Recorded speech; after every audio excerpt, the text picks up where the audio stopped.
Hi, I'm Scott. And I'm Matt. Welcome to the 100th episode. Yes, and we'd like to start the episode with a classic magic trick. The classic magic act we'll be showing you today is I'll be firing a gun at Matt, and he'll be catching the bullet between his teeth. Yes, should be really, really exciting, except we've replaced the bullets with grapes, and we've replaced the gun with a slingshot. So, even if this goes terribly wrong, it should be really hilarious to see Matt get pelted in the face with grapes. What Scott doesn't know is that I've been practicing with popcorn. I'm 9 out of 10. I got this. And what Matt doesn't know is I've frozen the grapes. Hey, what are you guys doing? Are you recording? No, don't say that. Don't say that. But you're obviously recording. No. Why can I not say podcast?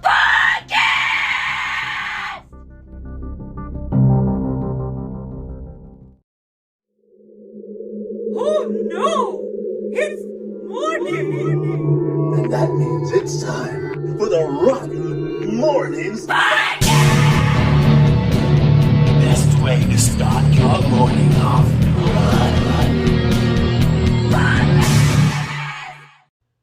Today's special intro for the 100th episode is brought to you by Ritalin. Whew, well, we're here, guys.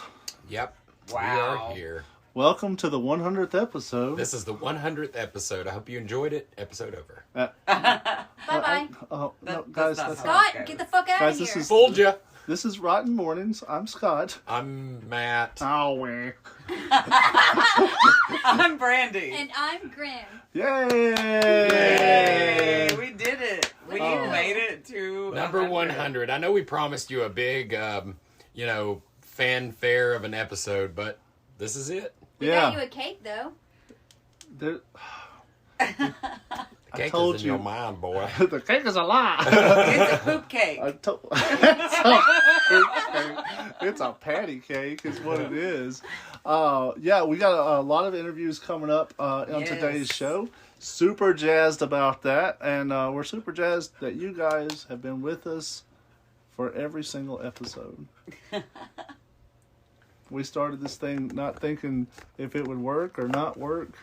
And it started off, what was it, did we do news in the very first episode? I think we talked about not talking about Not talking about mummies in the first episode, but in the first season, I know you and I were talking about cryptids, Yeah. and then Brandy started joining us from some episodes, and then I think it was season 2, Grim joined us, and Grim was in the That was very in first season season. one. I don't Yeah. remember. I probably was in the first. Well, we did an interview about the thing that me and Matt wouldn't talk about. Exactly. Yeah. Where you did the research. I did. We I did got a research. you did one research. Hey. One research. research. And it started a tradition where we decided do- to only do one research. One or none. That's it. They The rhyme. end. Before we jump into some of the interviews, though, I kind of wanted to ask you guys what's kind of been your favorite either episode or favorite thing about the podcast. When it ends. The Yeah. end of each episode. Oh my is God! When favorite Danny part. Glover hands the Hands gun the to the alien, 100%. it's the best part. Yeah, when it's over, or when it's over filming it, or when it's over listening to it. Yes. Yeah, fair. That's fair. Graham, what about you? I love when Urza shuts the fuck up and is not barking. Well, That's what I love. Urza, what do you love? To shut the fuck up. Brandy.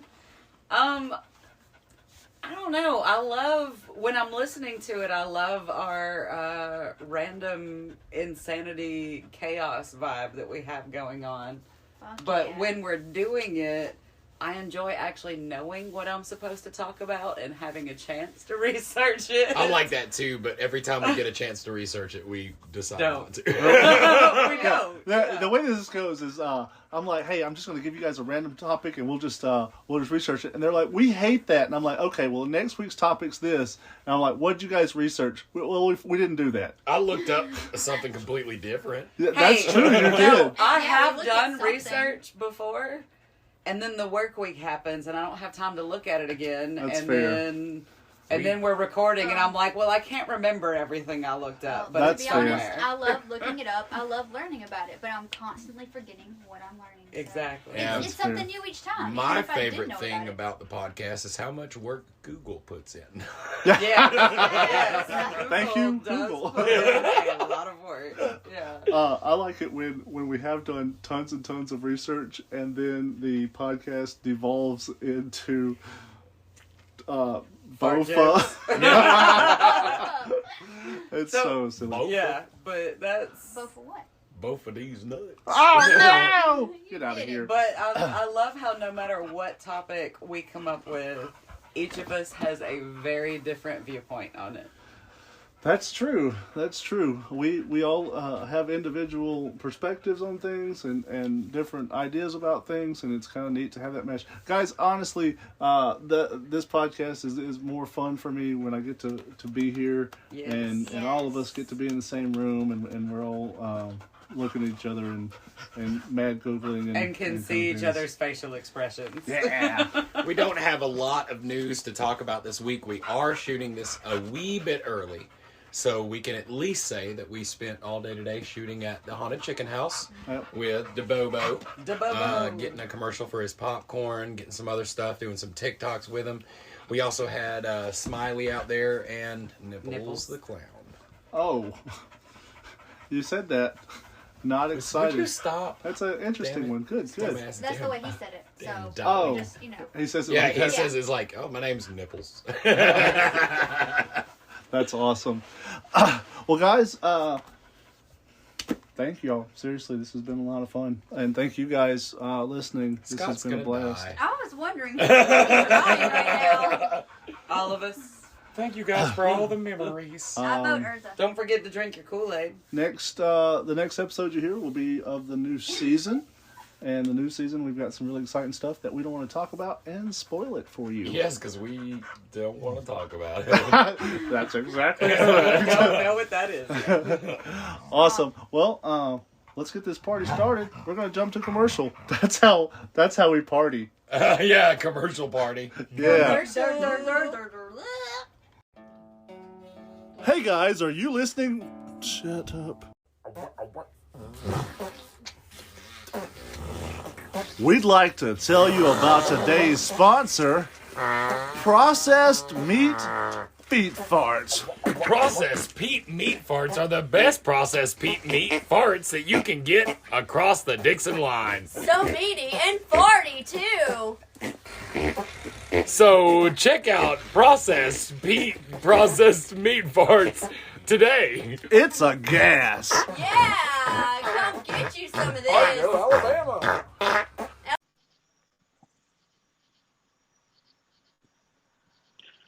And now, a word from our sponsors. This commercial is brought to you by pickle flavored macaroni. It is good. Taste that dill. You know what? I really love macaroni, and I really, really love pickles. And I've always been like, how do I get more pickle in my macaroni or more macaroni in my pickle? Now, with Grim's amazing recipe, that problem's been solved. Too It's good often for the whole people have family. used. Too often people have thought cheese is the only option with macaroni, but not now.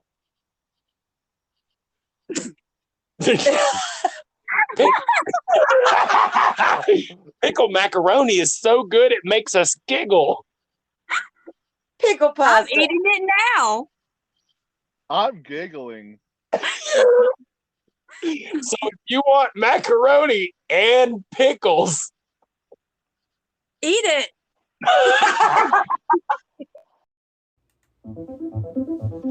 Pickles have been pariahs for years, but not anymore. We look forward to the future of pickles. Alcoholic pickles!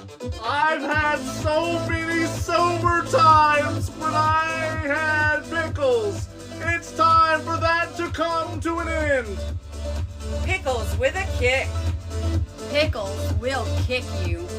Have you ever had a pickle kick you? Pickles Pickles are gonna kick the shit out of you! Oh my God, it's kicking Pickles! So if you want to throw up nasty rancid pickles from over drinking, You need alcoholic pickles. alcoholic pickles is better than a baby!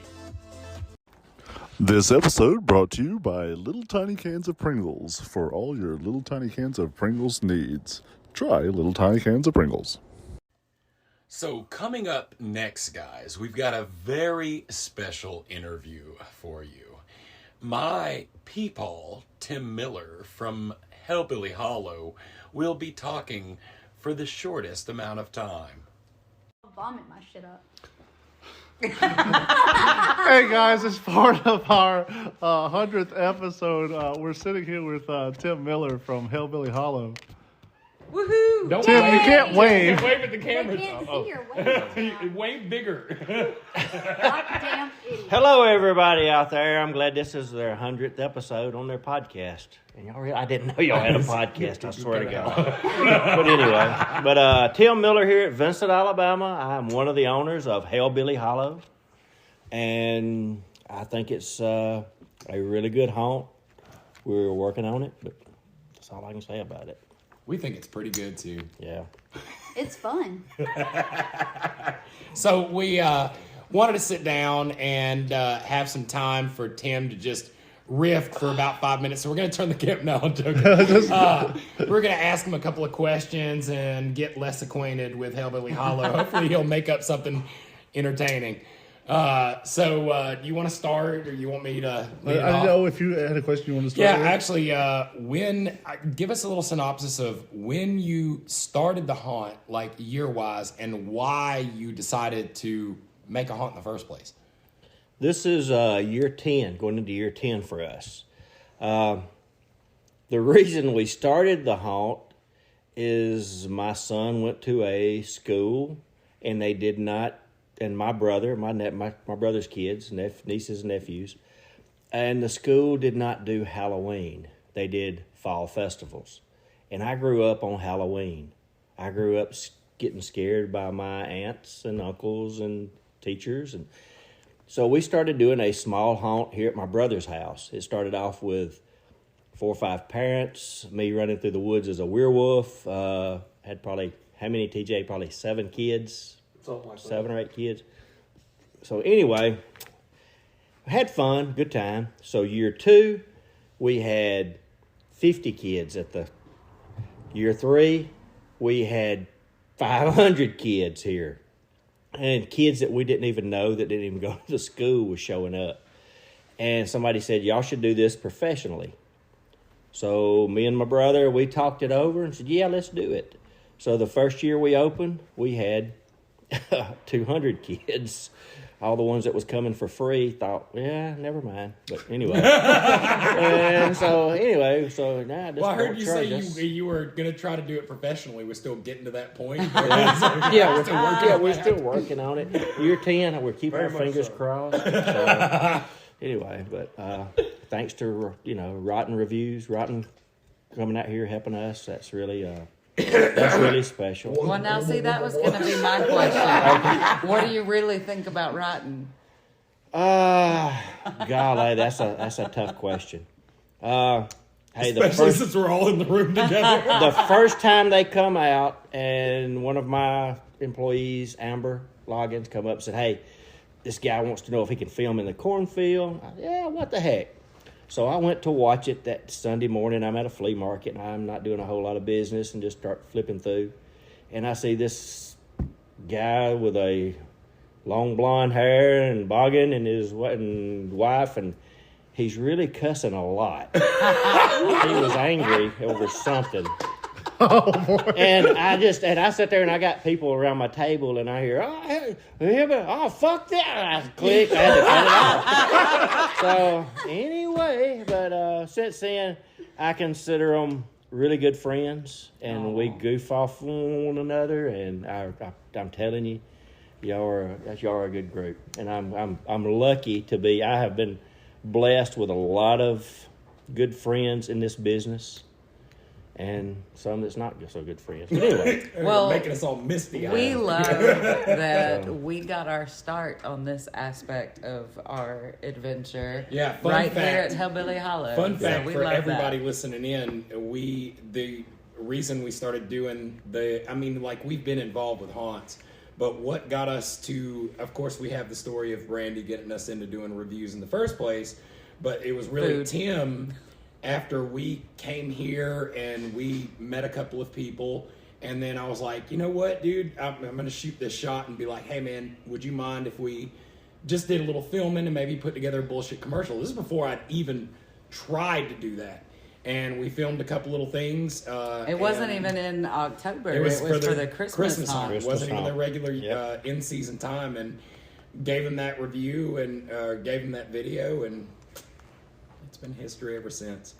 Yeah, they blame us for starting rotten reviews, and I even told him back a year or so ago. I said, you know, I feel like the guy who served up the bat at Wuhan. I'm in that same category, you know. Anyway, we didn't start the fire. Right, that's right. You heard it here, folks. You can blame everything on Tim. Yeah. Everybody else seems to do that. Hell yeah. So what about you, Grim? You got a question for Timmy Boy? What are your thoughts on potholes? Well, No, I'm just kidding. Scratch that. I changed my question. I was going to tell you. What do you love most about haunt season? The people. I love the people coming in here, especially when they bring money.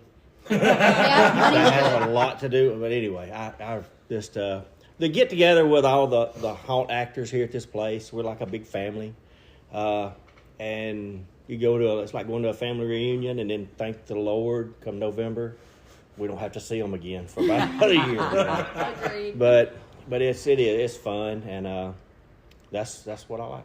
One thing that I love about this place is that, and there's a story that I'm definitely going to get Tim to tell you guys, that when somebody comes out here and they go through and they're like, oh man, you know, my friend really wanted to go through, but we're like $1 short. Tim doesn't give a shit. They're going through the hall. Mm-hmm. There's a story that he told me last year.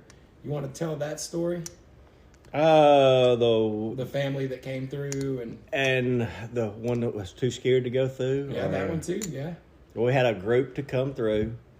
It was some teenage boys, and I say, 13, 14-year-olds, and group of them. And I look over, and one of them sitting on the bench, and you could tell he's embarrassed. He got scared in the front room and had to come out. His buddies is in the house. And where he is at, I once was. I was too scared to go through a haunted house at one time. So I grabbed the young'un up and said, come on, you're working with me. And I worked the midway a little bit. I'm dressed as a character. And I said, come on. And I said, you're going to go in the house at the back, and you're going to scare your buddies when they come through. And he just, yeah, man, he was excited about it. So I went around through the worker hallway, told all the workers, got him over and said, look, this is my buddy. He's going to scare his group when they come through. And he done it. And when they come through, I don't know if it was his mom, his aunt, whoever, but she just hugged my neck. Thank you. Gosh, we've been worried about this boy. We didn't want to leave him, but we didn't want this group to go through without us. And that's what it's all about to me, is making them happy. I want them to have a good experience here. So, and that's what I stand behind at Hillbilly Hollow. Is one of the things that they go for is they're not just in it for this. They're not just in it for that. They're here to get people into Halloween as much as they are to have a great haunt. Like, Tim loves having a good haunt, but if he had the most spectacular haunt in the world and nobody could come to it, he'd hate the shit out of it. Mm-hmm. I see him every time he has a minute, 2 minutes, 3 minutes for anybody that needs that time. I see him in the midway, dude. If there's trouble, Tim He's there. scoots it over in his little roller chair, and he just gets on top of it. Just like Superman. I feel like a superhero. I really do. Yeah. Yes, He's a lot like Superman because as an actor here at Hillbilly Hollow, Tim really does take good care of all of us, and I'm grateful for that. I would Do say you work here? Would you shut the fuck up? I would say that out of all, we've gone to a lot of haunts. Oh, We're yeah. involved with a lot of haunts. Every other haunt that I've been to, that I've talked to, has talked about the camaraderie here. Yes. And how the people walk away from here with stories beyond just, did you see this at the haunt? They walk away from here with stories like, dude, this character came up and did this and this and that and helped me out, or, took my kid through, or, we really wanted to do this thing, but we didn't have enough money. And they were like, you know what, you're going through, you're here, let's go. People walk away with genuine experiences. Yes. And you don't get that when you go to haunts that are just like, pay your money, in and out, yada, yada. The midway here there's so much heart in this midway. Yes. And we've been to many midways with many actors, and the actors are putting on a great show, doing a great job. But when it comes to interacting with the audience, Tim and their people are fucking phenomenal. Agreed. And they have a ton of heart. What about you, Scott? You got a question? Yeah, I do. And I agree with everything that was just said. That's That's true. a shocker. I was expecting some hard stuff. I mean, it is rare that we all you're gonna agree get with the each hard I'm other. fixing to get the hard. Grill him. So, and like, I don't want to be that guy, but what do you get when you add A train leaves A total. train leaves our station? No, the question I had is, this haunt, the actors that are at this haunt, the people that work at this haunt, speak very highly of this place, of you, and because you've built something that they can invest their time into. They've built something that they can expand their passions, at. And be proud of. Yeah, and they wildly are. I wanted to know what you are most proud of in this project. Could you repeat the question? A train leaves the Yeah, station. I want my workers to look at. This is their home. I mean, we can try to do sets, and of course we use. And I'm going to shout out to Single Tree Lane. Yes. Yes. Single Tree Lane is huge for us, She's a badass. and the Stick Man, he's pretty good. no, he's really not. But anyway, Don't tell him you kicked his chair. So, but anyway, the people that work here they're my family. I consider Grim my daughter. I don't care. She hates me. She hated me this past year. She cussed You're me terrible, all the time. Right. And like I said, and my son's sitting here, TJ, Tiny. And anyway, and he's one of, and like I said, we have a bunch of different owners. There's 3 involved. But anyway, I want the workers come to me because they know they can talk to me. And they manipulate me a little bit, a lot, but Don't look at me like that. yeah. Anyway, You're not as hard as Jello though. So, but I there again, I love my family here, and they are my family, and we're safety first with them, and but that's what I like about it is just the people, the workers, and I just got to say one thing, Scott. He punked me. He dressed up. I didn't know it was him one year. And I'm sitting there and I'm talking to him and he's telling me stories about going diving and all and this bunch of... And I swear to God, I did not know it was him. And I got pictures made with him. And I get home and Matt has just blown my phone the fuck up. Scott, You didn't know it was him. You didn't know. So now, if anybody comes through and you're what, about 6'3"? Yeah. 6'3". They stopped If they're literally 6'3", I sat there. I said, check it. If that's goddamn Scott, somebody's got to tell me. But he did. He made an ass out of me. The only buddy. reason why you guys ID at the front gate. I swear I want to put a chip or something on it on his car to know he's here. I had no idea. On his neck. Anyway, and he said, yeah. I said, hey, would you please get a picture? And I got it down. I took a picture with him, and I had I just felt We so damn animated that stupid. picture for a couple of episodes because it's like, this is dumb look. Yeah, but I just that was pretty cool, man. I appreciate you doing that. I really do. But I will get your ass back. I promise. I promise. No doubt. Guys, if you take nothing else from this, take this one message. If you go to Hellbilly Hollow, just pretend that you're Scott. And then I'll be safe. Well, TJ's also here. TJ, did you have anything that you wanted to say about the haunt? Oh, no, I'm good. Well, I know that TJ is their tech dude. He fucking He's programs everything. shit. he's everything. He's man. everything. Sets I up promise. the energy and the electricity and the air and the fucking walls. Yeah, he builds the air. Yeah. And he walks, and it's funny when he goes by there. I was like, "Well, this ain't doing a good job scaring over here herd." And now, fuck it, I'll get rid of them. No, son, we can't do that. Let's try to work them in somewhere else. But TJ's ready to throw him out of the he's fucking ready.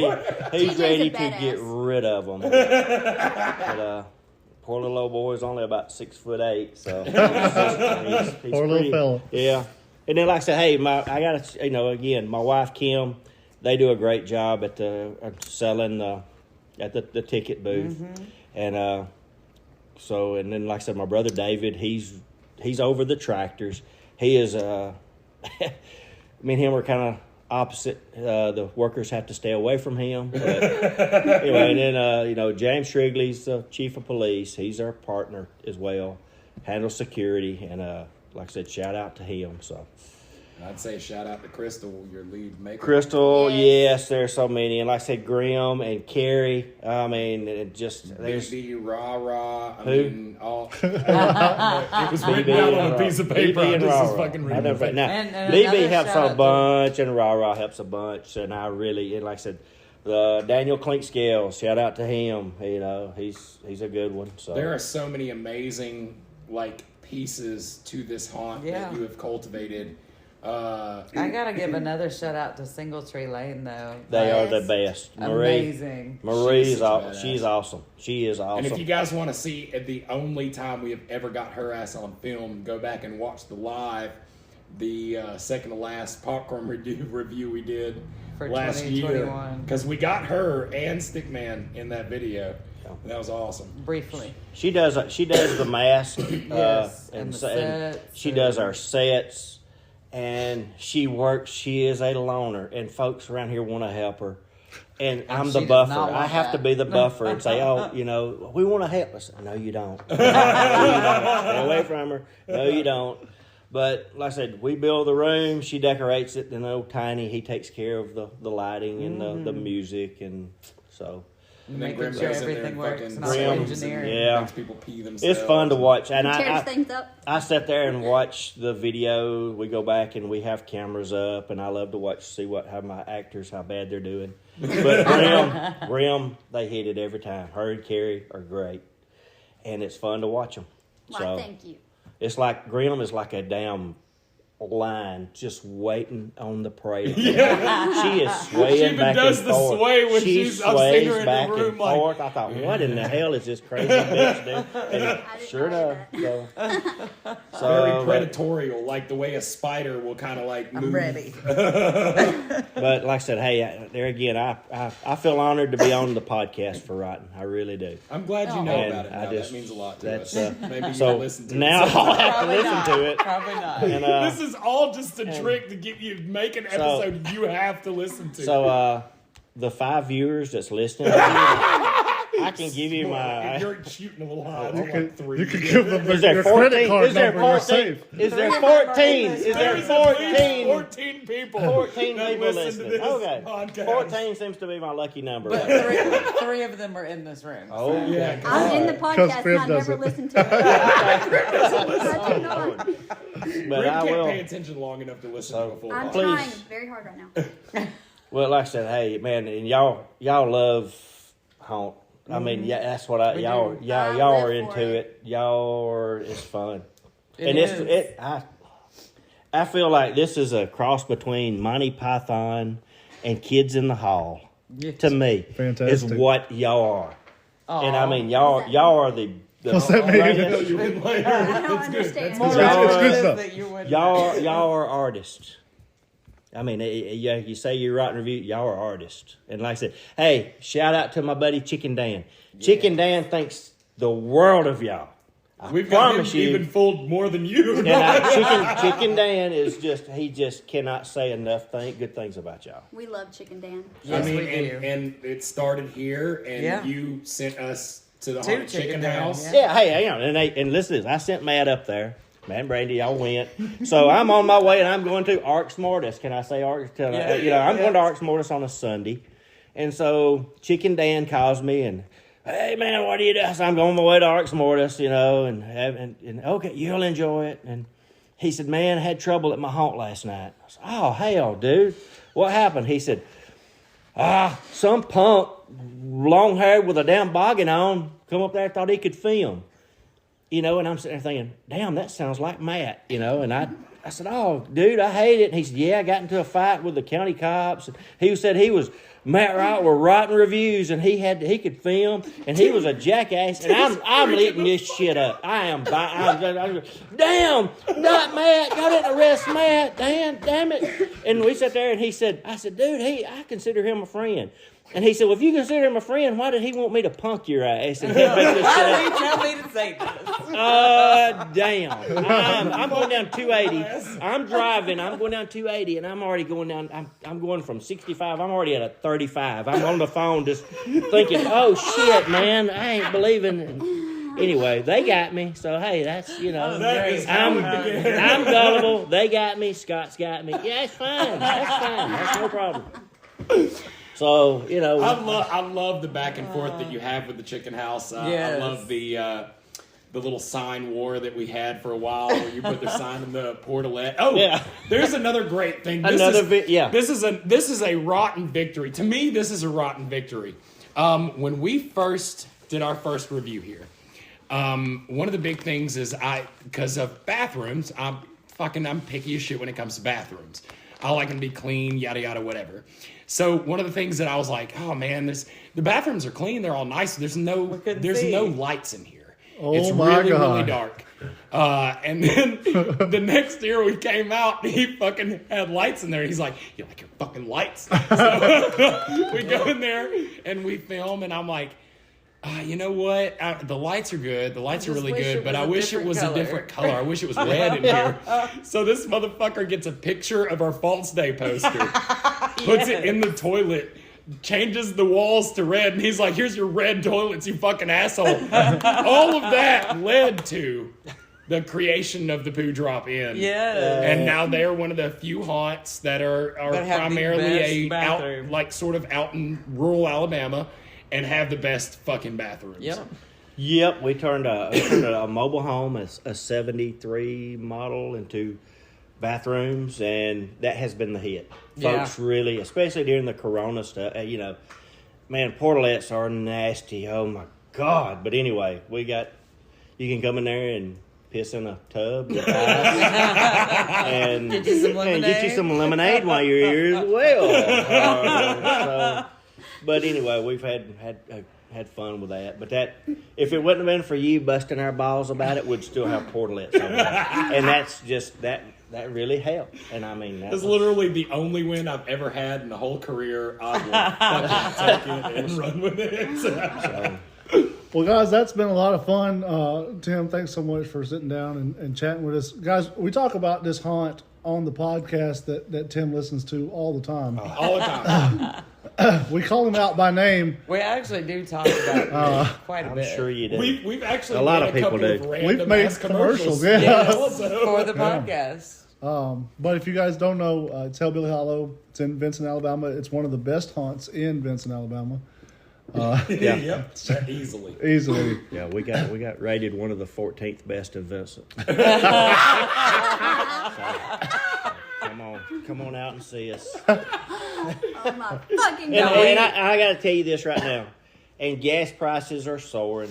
And I just talked with Tiny about it a while ago. If gas prices stay like they're going, I'm going to lower my ticket price this year. I mean, you know, folks shouldn't have to it's tough. We're all in this together. But anyway. Well, you already offer I'll lower it one down of the best 14 experience. You already Shit, I offer can't one stop. of the best experiences for the price that you We try to give you an hour's it's worth. a great... We try to give you an hour's worth, and we'll have DCC back this year. They love this haunt so much, they want to come work all the time with us. And Stitches and Puddles. So and they'll have a running midway show. We'll have, that's right. You'll always, and gosh, Hatter. I loved Hatter this year. Mm-hmm. Oh my gosh, Definitely. she's awesome. But anyhow, like I said, we're gonna look and see what we can do to help folks out. So That's what they do out here at fucking Hellbilly Hollow. Exactly. So anyway, while y'all here, we're gonna siphon the gas out of your vehicle. You guys stay right. Hey guys, are you listening to? I'm not. That's. Damn it. No. Yeah, so this is the Yeah, we're commercial back. part.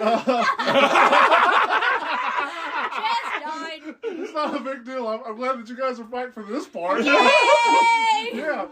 So the sponsors this week, guys. Brandy's gonna choke the fuck out of me. Wait, that's not- Yay! TM, Matt, brought put to your you by butt crack Martin Milton Bradley. Martin Milton Bradley. I knew that guy in grammar school.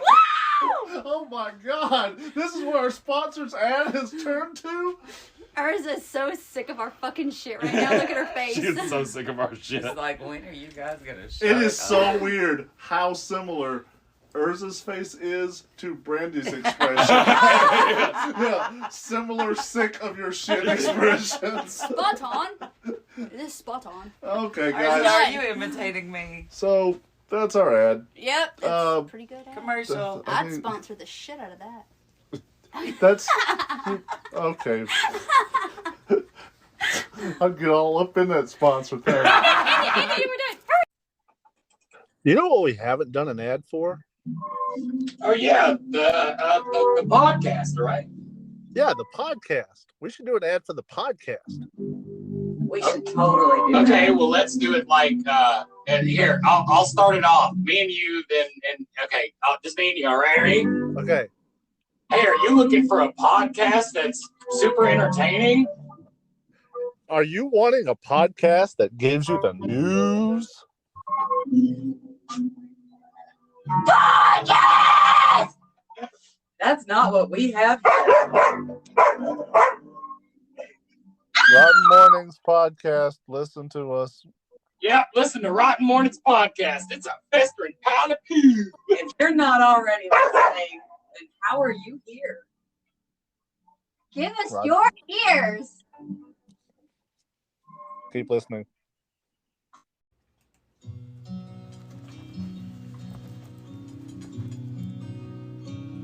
Are you aware of the sad fact that every year millions of grocery stores and gas stations across these fair lands go without a monkey? Store monkeys might not just be a great idea, it might be the thing that saves this world.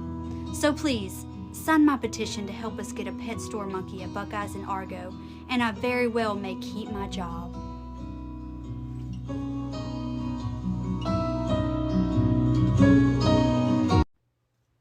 Sorry about that garbage. Onward to the kettlecorn gods. Hey guys, we're back to the. I didn't know you were starting. It's okay. I'll edit this out. Brady reached for me Wink, and I wink. screamed. That's okay.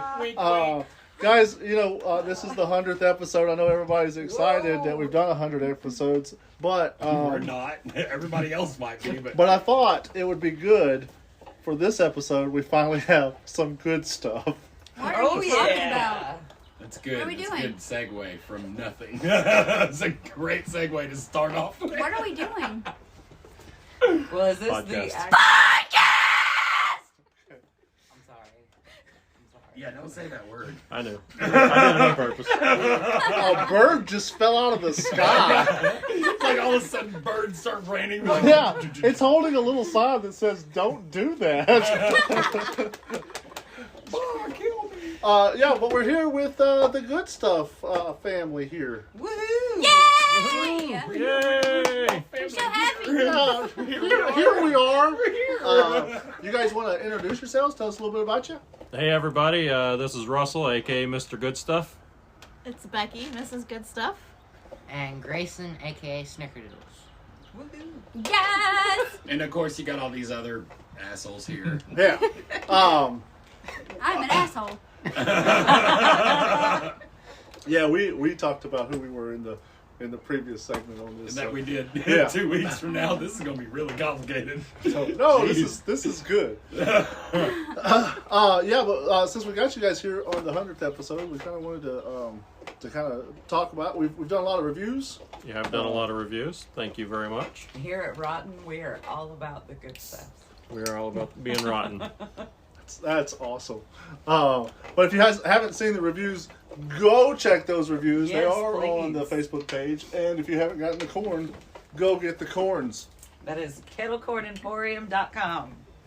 kettlecornemporium.com. We all got this is how sales works. Yeah. No, I like it. Boy, I'm not. Oh shit. It's working!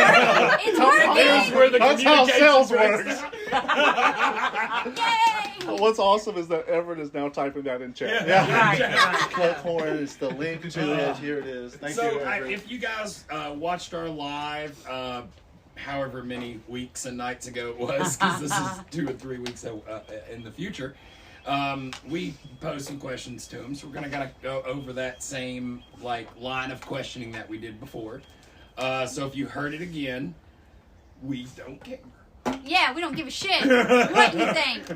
Well, Matt also no longer remembers what questions he asked anyway. I know. I was relying it'll on be the court okay. stenographer to read back the last 3 weeks of information. I read what the court stenographer had written, and it is a cover letter for application to Burger King. Tendering his resignation. See, here's the whole thing. You fired the court stenographer because you don't read. That's true. I was like, could this be audio? And he's like, you could just record it. And I'm like, you're fired. And I've got that recorded. So you guys want to tell us a little bit about how you guys got started so the people of the world know? Okay. Hey, and it's okay if you guys, if I ask you guys a question and you don't feel like it, I put some bird sounds on the track here, so it'll cover that. Yeah. I thought all the birds died. You killed the birds. Put in I killed the the birds. crickets chirping. Yes. It's been so long ago that I don't even remember how we started. First, it all starts off. Tell us, Snickerdoodles, how did we start? Fairground. Was it the fair? Or was it... I don't even Well, that remember part's the anymore. secret. That's why it's a secret. We don't remember that. So it was at a... We'll just go with a secret event. It was an event, yeah. Many events. Every event we went to, we bought kettle corn because we were kettle corn fans for a long time. Sometimes we got good kettle corn, sometimes we got crappy kettle corn. And we stood in line for hours. It wasn't quite hours, but it felt that way. And when we got up there thinking we were going to get some fabulous kettle corn, it turned out to be crap. Tasted like the sugar-coated tater tots. Used nasty fryer oil. It was overcooked. Burnt. Well, that's what overcooked generally means. But, Ruined. It was ruined. and so I turned Mrs. Goodstuff. She was just Becky at the time. And said, I think we can do better. And she agreed with me for once. And so we did some research, and a year later we bought some equipment and we started making popcorn. Then it's grown into a monster since then. And that is awesome. And Yes. we appreciate it very much. Interesting that you mentioned Monster, because one of the things that the reason we got turned on to you guys in the first place was that you were doing a lot of work with the haunt community and haunt actors, and that you guys started doing personalized flavors with this artwork and all this other bells and whistles. What sparked it to go in that direction? I know we've talked to you that you set up at flea markets and events and things like that with just the classic kettle corn flavors. And then we like to push the limits and experiment with new flavors. A couple of our friends and family members are in the haunt community. They're characters. And just to stretch, what we were able to do, we decided we would try to make them some custom flavors, represent their character. We were working with an artist, that had done some logos and things for us earlier, and we asked him if he could draw these characters for us. And so, accidentally, it all turned out amazing. Our friends, they did a live feed revealing their new flavors. They were excited. And a lot of their friends became excited about it too and started reaching out to us. At that time, we had no plans on actually selling them or doing anything. And so we started looking into it, and it grew. These guys brought flavors to the table. They gave us ideas. We worked with them to see what we could do and what we couldn't do. And then their friends came with more crazy ideas. And then we started finding any flavoring supplier that we could find, to have the different flavors available. And now I think Mrs. Goodstuff has over 150 different flavors available that we can mix in any number of crazy combinations. Which is amazing. Yeah, I think that the math breaks down to 150 times 4 times 3 times 2 times 1 to get that full number, and that's over like 2,000 or 3,000 combinations of corn if you even stop at 4 different flavors. If you go to 5, you're talking about another 6,000, 7,000 different combinations of flavors that you could make across the board. And every year, our suppliers come out with new flavors. So whenever they come out with new flavors, we try them. Some work, some don't. But we're planning on keep growing as long as people want to keep supporting us. I remember that we did a live for you guys the first time, and we had like 27 different he knows. flavors. 26. He knows. It was 26. He knows how many flavors because he paid attention. Yeah. And that was the very first one we did because we bought half of them and Carrie bought half of them. And I was going to say that it came from 2 different addresses, but we had a feeling that they were coming together. They were all going to the same place. And we saw these 26 bags, and we're like, all right, we've seen their house flavors, we've seen these 26 flavors. Like, wow, they're really doing something. Mm-hmm. And then it was like, oh crap, there's like 10 new flavors. Like, what do you mean there's 10 new flavors?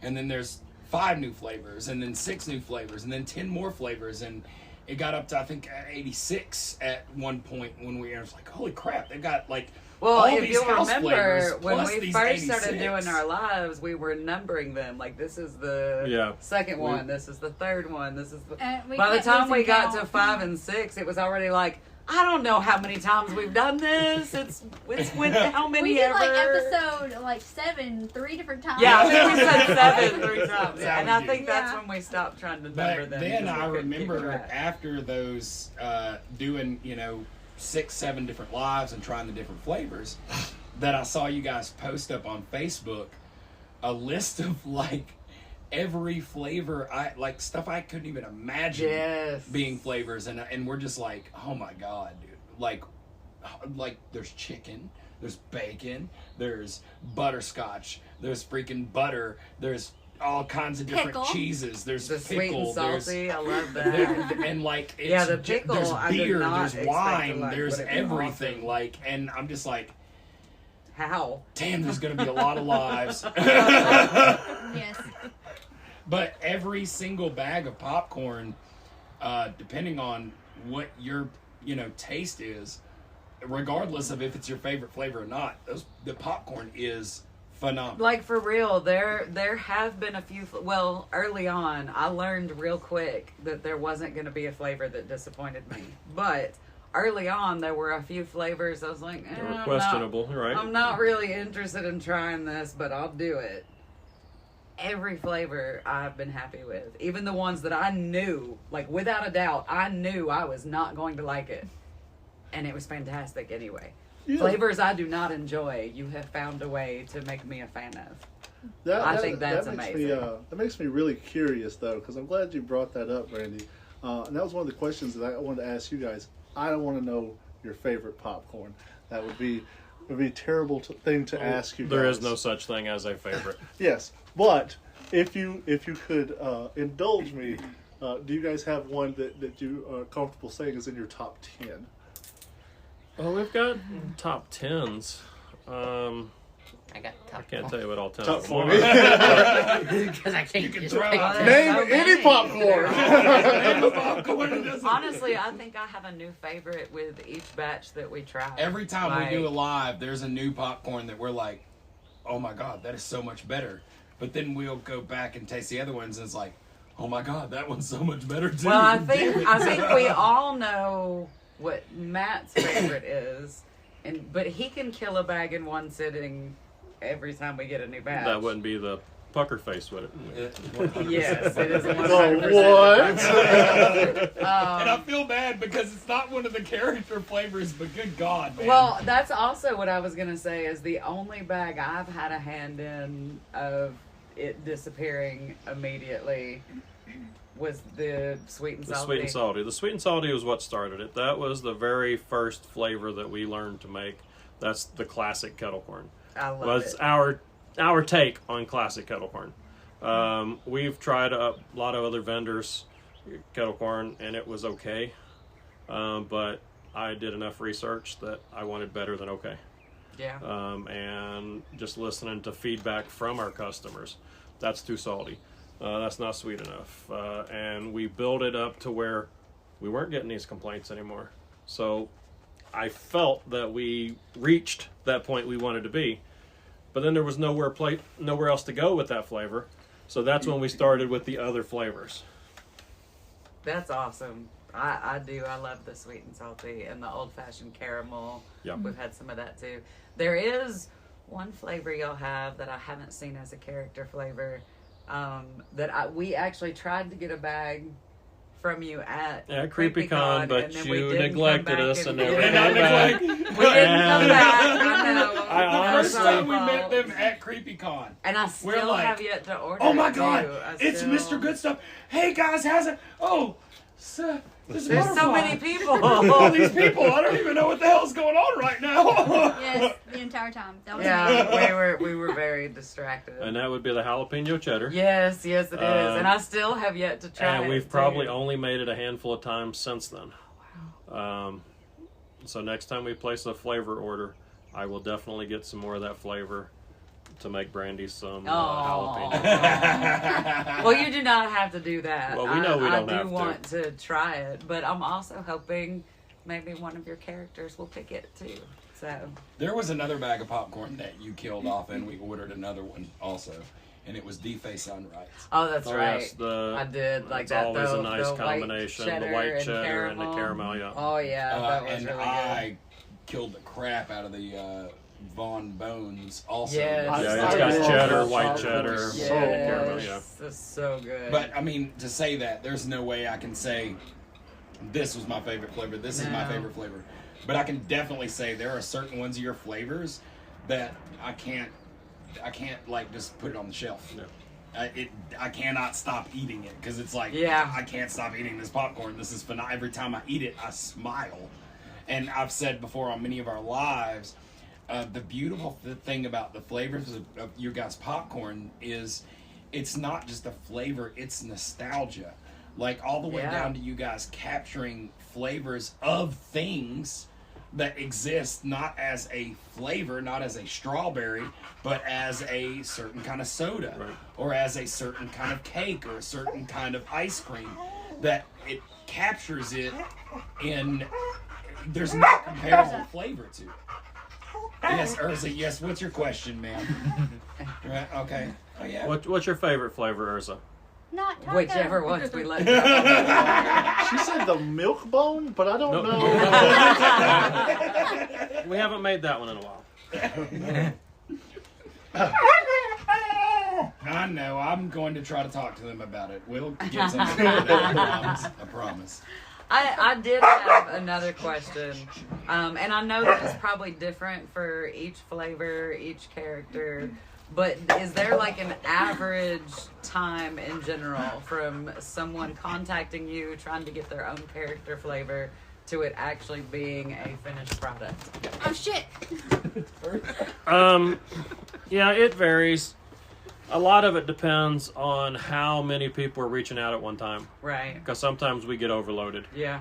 We'll get a dozen people reach out in 1 week, and we can only get 4 to 5 characters done through our artist, each week. So a lot of times that will depend. But usually a couple weeks from the time we hear an idea to the time we've got it figured out in our head how to make it, and then we might still be waiting on our artist to bring back. Right. But we've usually already got something on paper what she's wanting to try. Okay. And if we have to, she'll make 3, 4, 5 batches until we get something right. So we throw out a lot of corn just because it's not good enough. Yeah. The texture might not be right, or the color. Some of our suppliers, they change their formula. Yeah. And when we've already got it set on paper and it comes out as a completely different color, then we have to go back to the drawing board and pull out different ingredients to try to mix to get back to where we need to be. Well, and we were talking about this the other night when we were talking about how much you end up wasting if this doesn't happen or this doesn't happen. Have you guys ever thought about making an oops bag? We really have thought about it. And if we ever get an actual physical location, it will happen. I don't really know how to sell an oops bag and explain it. You don't even have to. Think about Airheads. It's a mystery bag. Airhead's big flavor seller is the mystery flavor. They have never put a flavor to it. It's white. It has no color. And it's always kind of a little bit different tasting. Yeah. And it's always been mystery flavor. And if you sell it at a lower point because you're not going to recap if you don't put it together, even that's like a mystery bag. Like when we eat the popcorn, there's 2 or 3 different ways to eat popcorn. You can eat popcorn piece by there's piece. more than 2 or 3 different ways to eat it. Okay, I'm just saying. fair. You can eat it with your butt. I don't know what you do. You said you with your butt. Call me out like that. She's a butt corn eater. You can eat one kernel at a time, and you get, like, let's say for instance, one of the flavors that's like the blueberry flavor. Yeah. One kernel is the Blueberry. really light, nice blueberry. The other flavor is like the cream. It adds it to that kind of ice cream kind of consistency. Or you take it by the handful. Or you can take it by the handful and you get that full flavor taste. Or you can just shovel tons of it in your face Crush all it at up once. and snort it. You can crush it up and snort it. He's more of a shovel it in your face. I'm a shoveler. All at once. But I'm more of a one piece with at a that, time. you pitch those bags as like, hey, this is a one kernel at a time type of bag, and then turn around and be like, all right, this was the mystery batch. Send in your answers of what you thought the flavor was, and win you 2 free bags of popcorn. Oh, yeah. We'll do a drawing. You pretty much made Birdie Bot's popcorn bag. Yes. But using that except for all their flavors nothing are that fantastic. goes wrong is ever Birdie a Bots, failure. you can It's say just the an same opportunity to capitalize in another area. Yeah. This is true. It kind of makes me think of the same pitch you gave to the coffee shop, that they should add something to their menu that's just called Trust Me. Yeah, like we went to a coffee shop and the guy didn't have all the flavors we wanted. They didn't have all the ingredients available for the flavors we ordered. We can, based on what you guys are getting, I can come up with something. I was like, dude, okay, do it. We paid you money. You put this on the thing. It's all on you. You get to pick the flavors that you make. So it's whatever you've got left over. You can charge $1 less and just call it a trust me. Like, trust me, I got you. And literally the end result of our experience, and I told him this, I was like, look, you didn't have what I ordered, but you gave me exactly what I wanted. And you guys, that's all I needed. Like she said before, there's not a pop. Like there are tons there's of not a popcorns flavor that you you've put out made that, that I haven't enjoyed. Oh God, goodness, we're gonna. I don't want to say anything. Yeah, rude like about seeing it. the And then it's description like, on the "Damn it, list, that's I'm delicious. like, Damn you! I'm gonna try this one, and then I get it, and I'm like, why is this good? Yeah. Why every can I banana not for stop? me is like, This is good. if this tastes like banana, Oh, yeah, just he not doesn't gonna do like banana it. either. Yeah, Neither one of them. we're both banana, but then like every time I've had Okay, anything now I that like you- banana. But every banana ones that you guys make is fantastic. Yeah. Which we've had this question, and I don't know if they've asked you guys this in the past, but I appreciate that you guys are like, "Hey, this is the science behind it." But I'm more curious about the magic. Okay. Now, It's do you all guys- about the magic. Is there like ceremonies, like because you guys are coming up with some flavors that don't exist? Magic elves. Magic elves. Magic You elves. crush those up in your. they do the work for us. You have to leave shoes out to goad them in, and then they trap them. There's always free cheese in a mousetrap. No. We do not have goats anymore. Oh, anymore? The elves ate them. Oh. I There's know your that sacrifice. One of the Graham. things that always like amazes me about the popcorn also is that for the audience and you guys, you remember there's a movie called Willy Wonka and the Chocolate Willy Wonka Factory. and the Chocolate Factory. And one of the things that was in Willy Wonka, and it always makes me think of your popcorn, were the bubble gum that was a 3-course meal.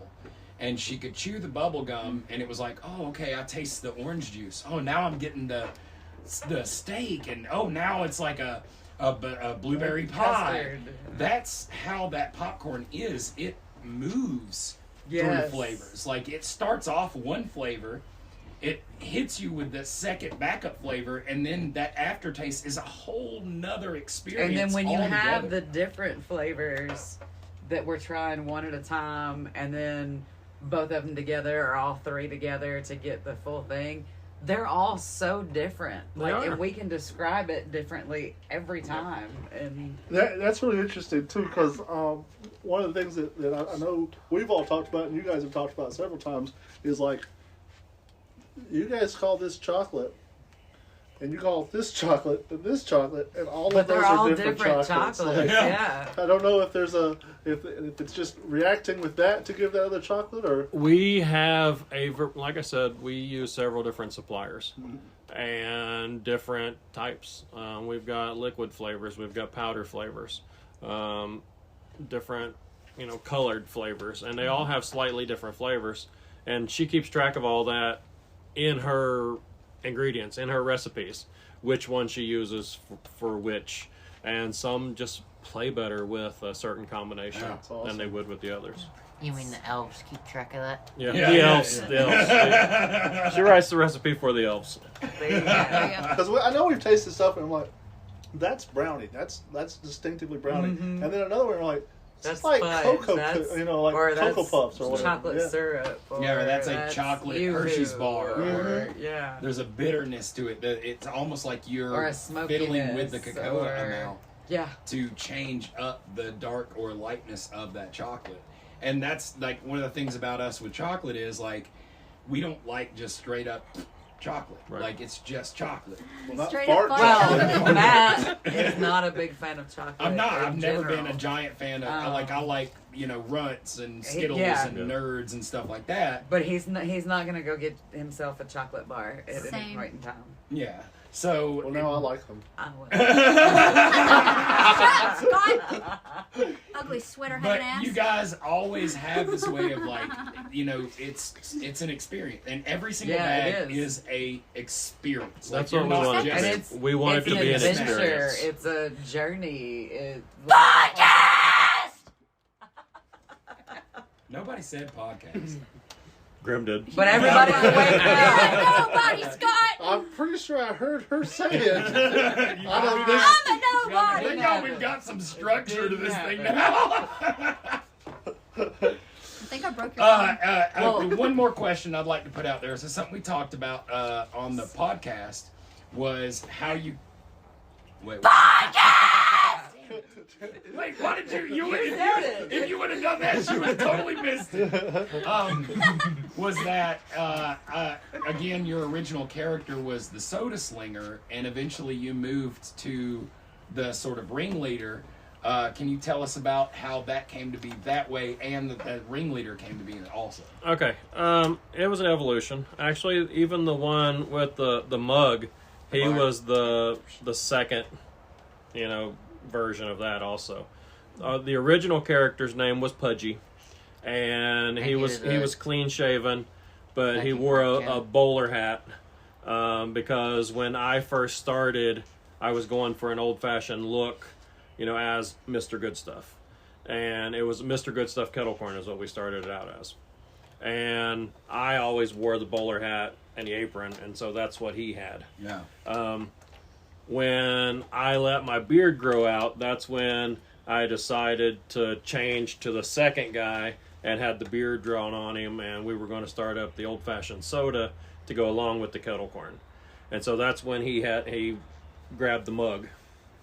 And after that, once we started getting into the candied flavors, that when we decided we were more than just Mr. Goodstuff Kettlecorn. Mrs. Goodstuff, she started doing all of the candied flavors, and so instead of being just Mr. Goodstuff, we became Kettlecorn Emporium. Goodstuff's Kettlecorn Emporium. And the Emporium part had the Willy Wonka feel. Yep. And so that's why we went with a Willy Wonka style character. That looked like me. But that looks it looks like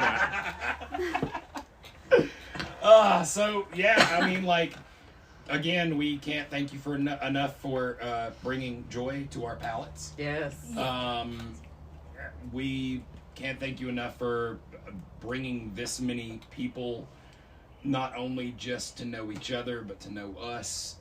We've gotten so many new friends, so many new people that we know just because of through the Goodstuff's what you guys family. are doing, and we would have never known those people or known how awesome they are, or what they're doing, or it's awesome to see how well the networking works out and how you guys push that in what you do, like supporting your characters and getting them exposure and stuff. Yeah. It's just we get blown away because we can only deal with a very small, limited amount of people because we suck at dealing with people. We don't like the people we like. It can be trying at times just because we are so busy and dealing with so many people, but we really enjoy it. We enjoy meeting the new people. The more people that we meet, the better we are as creators because we know what more people like, what more people are looking for. And then we've just got to meet so many different cool people ourselves that it's just added to our journey, and we want to meet more people. They've met a ton of cool people and us. Yeah, and while there's not a rotten flavor, there is a rotten keychain, and you can still buy that on. There's a rotten site. sticker that I think that you could get. We can make rotten stickers and rotten keychains. Yeah. And that's awesome. The support. What was really neat was you guys being at CreepyCon and seeing how many of these big names and people are coming and coming up to you guys and kind of swarming you guys' booth.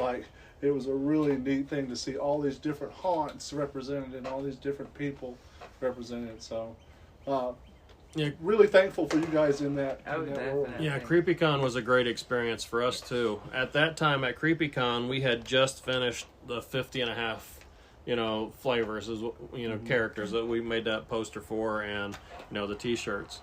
out of that 50 and a half, I believe we met 40 of them at CreepyCon, awesome. Last year. And I know I've talked to so many more this year that plan to come out. Yeah. And it's going to be so amazing. Which that was our first experience at CreepyCon too, and it was our first time meeting a lot of those same characters. And those characters probably would not have even known us. I mean, some of them maybe, but most of them knew us because of the popcorn reviews that we did. And we get to bump elbows with people that, you know, we feel like are like famous to us. Like that's what we were shooting for ourselves. That was also our first time getting to meet Cuddly Creatures. Yep, who made even us though dolls. we already had dolls from them of our characters or our masks. So we might want to wrap this up because I know that Tim is going to listen to this episode, and we only gave him 14 minutes. Yes. And I actually cut most of his words out. Okay, good. Yeah, so luckily I did do that. But thank you guys so much for sitting down with us and having this chat. Yes, thank you. Grim, did you have any questions? I have no further questions at this time. Court stenographer. Sounds like an interrogation. If you could just take Grim out back and beat her. Please. Did you guys have anything else that you guys wanted to say? Well, we wanted to say thank you for having us out here at the Rotten Ranch. It's been an amazing experience, and we hope to do it again real soon. Most definitely. And guys, kettlecornemporium.com is where you go to get your popcorn. Or you can come down to the grocery store in Argo. We've got a couple of flavors. Or you can go to your local haunts that have character flavors and buy you a bag from the haunts. But really and truly, go to Kettle Corn Emporium. Buy you a flavor. Now, before we go, remember this simple fact. If you want a popcorn, this is an attainable goal for anybody who hears this podcast. You yourself can have one of these amazing products, amazing flavors. They provide so many different possibilities for promotions, for fan giveaways, for everything. And you can easily accomplish that exact same goal if you go to the kettlecornemporium.com. You'll see on there they've got a little form that they ask you to fill out, and you just give them a couple ideas and they'll hit you back, and the rest, as they say, will be history. Yeah, guys, and if you want to come hang out at the Rotten Ranch, you just have to build a kettle corn empire just like these guys did. Not a big deal. You're free to come and hang out. No, seriously, get some popcorn, or we're gonna all beat the shit out of you. Okay, we gotta go. That's all. Fucking Stay popcorn rotten, now! Stay rotten. Stay rotten. Get popcorn or die. Good God.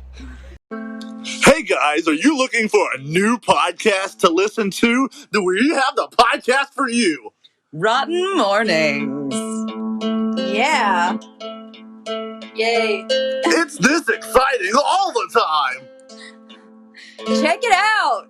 Go. Leave now and check it out now. If you're listening to whatever podcast you're listening to right now, screw that. You need to be listening to Rotten Mournings. Yeah. We talk about ghosts and stuff. Yeah. And all kinds of things. Have you ever heard a podcast so great that they called it Rotten Mournings? Like the crying morning, that kind. Like sad. Yeah, it's very sad. It's really only a joke if you don't know how to spell. I was just crying. So, have a rotten morning. Stay rotten. And listen to Rotten Mournings. Bye.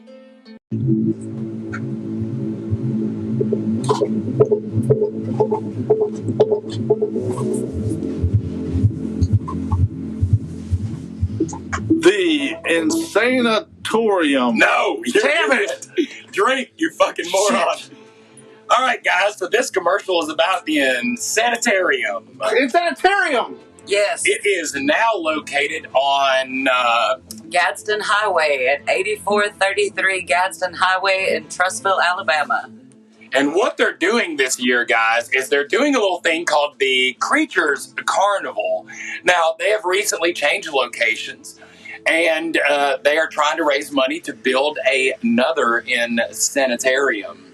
And that's what they'll be doing at the Creatures Carnival. They'll have a few carnival games, just fun times. They'll be open from 10 to 3 for the children's. And they'll be open from 7 to 11 for the Frightmares. Now this is for Saturday the 23rd, Saturday October 30th, and Sunday October 31st. So they're doing something on Halloween. We're always looking for stuff to do on Halloween. And that is located, I know we said Gadsden Highway, but that is in Argo, Alabama. That's our base of operation, as it were, right now. Hell yeah. So the Insanatorium. No, God, okay. Guys, here's another little fun thing. I know you've noticed we've said take a drink at these different times. Well, we like to play a game with Insanitarium because we love saying Insanatorium instead. Or Territorium. Or Territorium. Take a drink. But if you ever hear that on the podcast, you have to stop what you're doing and take a shot. Yes, and I'll be shooting Matt right after this. Bang! Hello, everyone. My name is Grim Solace, and you can find me on TikTok, Facebook, Twitter, Instagram, like everywhere under Grim_Lens. If you want to follow me, I am also creating a Twitch very soon, and it is as well, also, whatever, Grim_Lens. So, I am with Hellbilly Hollow. I am in, oh, god damn it. Fuck it, I'm gonna keep going. I should have put this on no disturb mode. I am a hot actress at Hellbilly Hollow, as well as an actor for, I'm an actress for Rotten Reviews, which you can find us on YouTube, TikTok, Instagram, Facebook. Check us out on Facebook specifically. It is ROTN Reviews, Rotten Reviews. Blah, blah, blah, blah, blah, blah, blah, blah, blah, blah, blah, blah. Well, after that, I now feel like I need more kettle corn. But now it's on to Grim's favorite, Chicken Dan. Another great commercial. Now it's for our next beer. Yeah, good one. I'm glad you started this off really professional. We've just had to do so much talking in this episode. I really want somebody else to talk for a little while. We're here with Chicken Dan from the Haunted Chicken House. You want to tell them a little bit about yourself there? What do you want to know? Okay, good. Not Is it no. Your lengthy? I'm Chicken Dan, real name Dan Hopkins. The raspy voice is from fighting cancer the last 10 years. Destroyed my voice box. But on the good side, I was told 5 years ago I'd be dead. We're still alive and kicking, chasing chicken. But, like I say, I'm 72. Started the Haunted Chicken House 19 years ago. And we started with 100 feet of a chicken house with plastic and 2x4s and no props to speak of other than what we could buy off of Oriental Trading Company that I had to finance in order to get them. We've now, that first year, we were open 23 nights and had 800 people. And I did not think it'd fly. Never been to a haunted house in my life. When I was a kid, we did the graveyard chasing scenes. That was it. Didn't have haunted houses to speak of. Couldn't afford them if we did. We grew from that year. I can say I didn't think it'd work. We took in $11,000. Wow. And for a volunteer fire department, I said, this is cool. We spent $5,000 on advertising. It's grown over the years. And like I said, we were open 23 nights. This past year, we were open 13 nights and had over 13,000 people go through. It's crazy. So a couple of nights we had 1,700 people.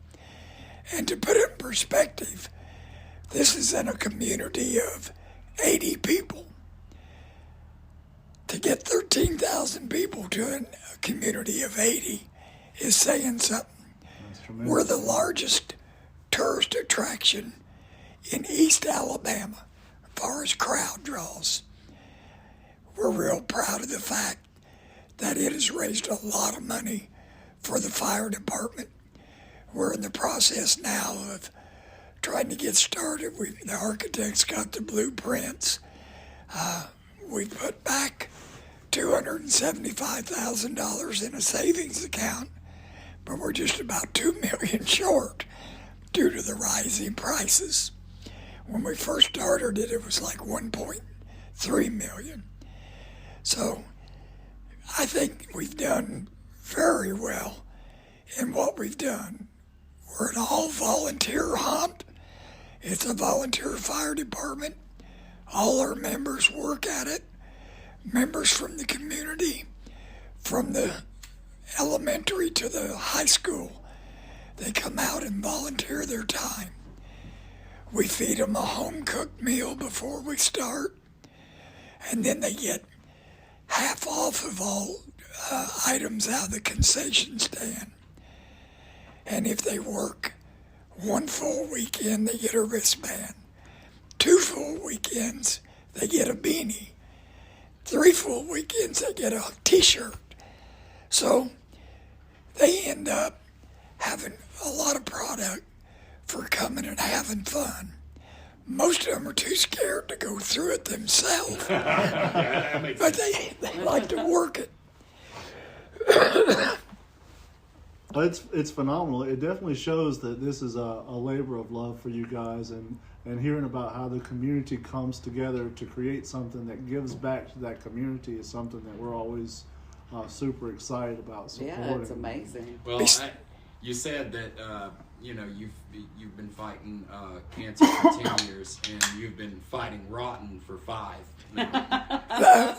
To be honest with you, fighting the cancer was easier.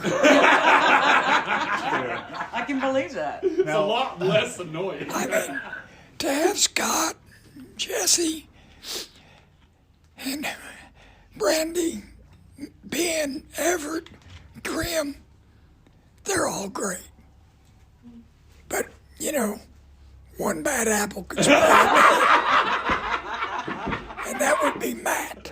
So you're saying in our group, one of our apples is rotten? How do you think he come up with the name Rotten? Exactly. Just my boy. I mean, it was just, have you ever followed him into a porta potty? I don't want to answer that. Don't answer that. I know he's followed a lot of people in porta potties. I mean, that was my job for a while, so yeah. Follow people into porta potties? How much did it pay? Not very good. It was shit pay. But to put it in perspective, we started this with just a few people, and I basically was running it. As we progressed through the years, we've got a lot of good help. I've got a great operations manager, Sam.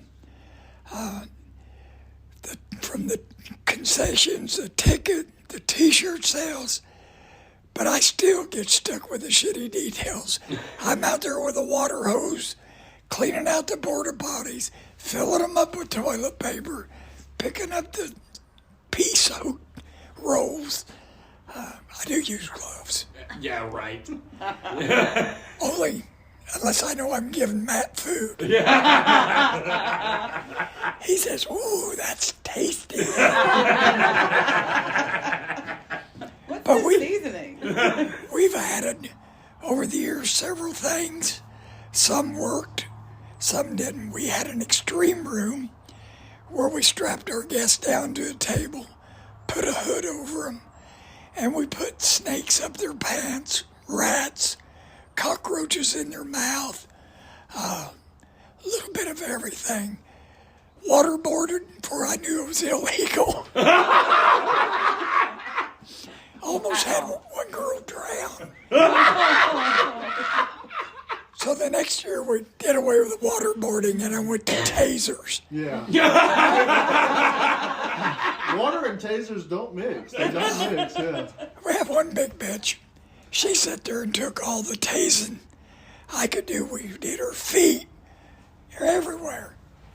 She got up and said my feet are sore. She could hardly walk, but she made it through. She got a free t-shirt. After she paid $25 to do it.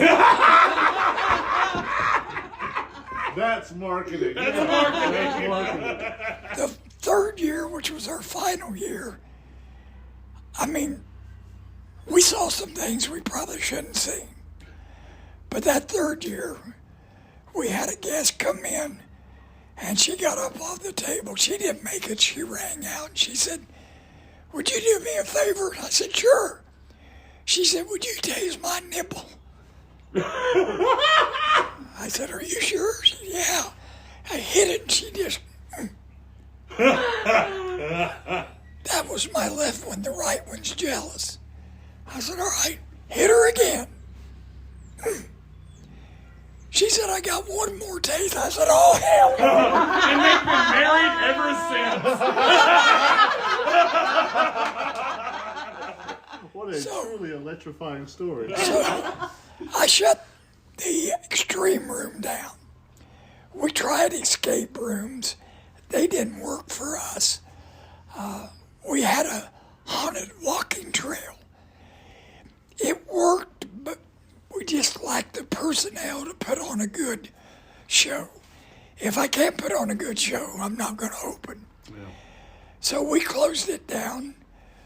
I don't know what just happened. Gremlins have got into our system once again. Grim is still here, even though she's not here. Grim, please. I don't know why you're messing the technology like that. That's wild. Sorry about that, Dan. You were saying that you don't put on a good show. So you just don't put on a good show. Basically, yes. Now, before I was so rudely interrupted, I was saying one event that we've had for, I guess, 12 years is the Haunted Hayride.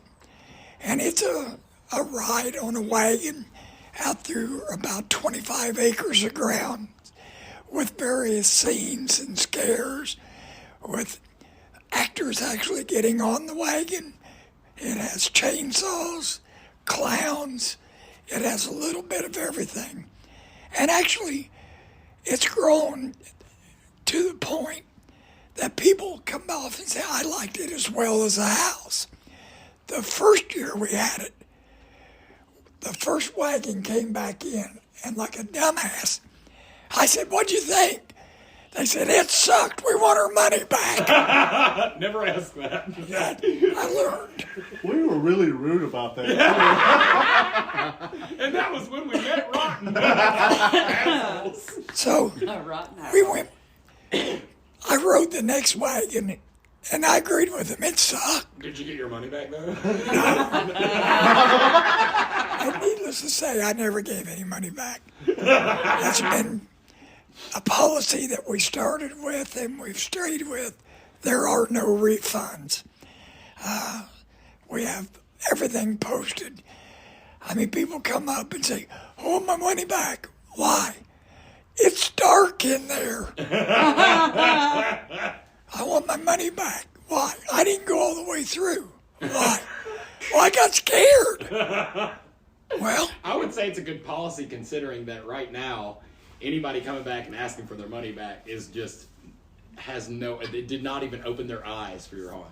I might have seen it maybe in the beginning when this was that or this was that, but as it stands right now, the amount of work that goes into this place, the amount of energy that's in this place, the actors you've got in, I mean, everything about this place it's pretty much top freaking notch. And you turning and burning those numbers, like, you ain't doing anything wrong. No, it's very impressive. Well, it's always room for improvement. That's like, when we had our committee meeting, I wanted to raise it up, raise the bar a little bit. And I think what we'll offer this year is a lot better than last year's haunt. People that come, I think they'll see new rooms that were there, but entirely different. We try to change everything around each year, tear out some of the rooms that aren't great, put in something new. One thing about the haunt industry, we've had and made some great friends in the haunt industry. One is Tim Miller at Hellbilly Hollow. they came over to our hunt and wanted to. Yeah. But they asked if they could put up some brochures and stuff, and we said sure. We sent them through the house free in the hayride. So they invited us. We went over there, and that's been probably the last 10 years. We've been going back and forth. We talk all the time. Hot season, every Saturday morning and every Sunday morning, Tim and I compare notes. How'd it go? Oh, it was a disaster. I had people walking out on me. I said, at least you had some show up. Or a change, right? I was going to say, you say Saturday morning you talk, Sunday morning you talk, and then Sunday morning I get a call from each one of you talking shit about each other. Yeah. Actually, I don't talk shit about Tim. He talks a lot about me. He's one of the most jealous pricks I know. I felt so bad last season when cars are circling the parking lot trying to find somewhere to park, and I was like, well, you should go to Hillbilly Hollow. I remember Tim told this story when we interviewed him about how the first time I ever came out here that you decided to prank Tim and call him up and be like, I had to call the cops on some jackass that was out here that was filming and said, I'm rotten or some shit. Had this skull on his head. Yeah. And Tim steady sitting there just like, not Matt Ross. Matt. What? You talking about Matt? They were there to review your hunt. I said, he can go to hell. And he stands by it. To this day. And I wouldn't say this to Tim's face, but have you ever seen the size of his son? He would pick me up and throw me over the chicken house. Who said chickens can't fly? I know chickens can shit.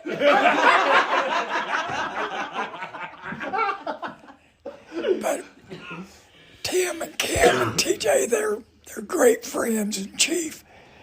And we enjoy them coming over. They actually got to come this year on Halloween night.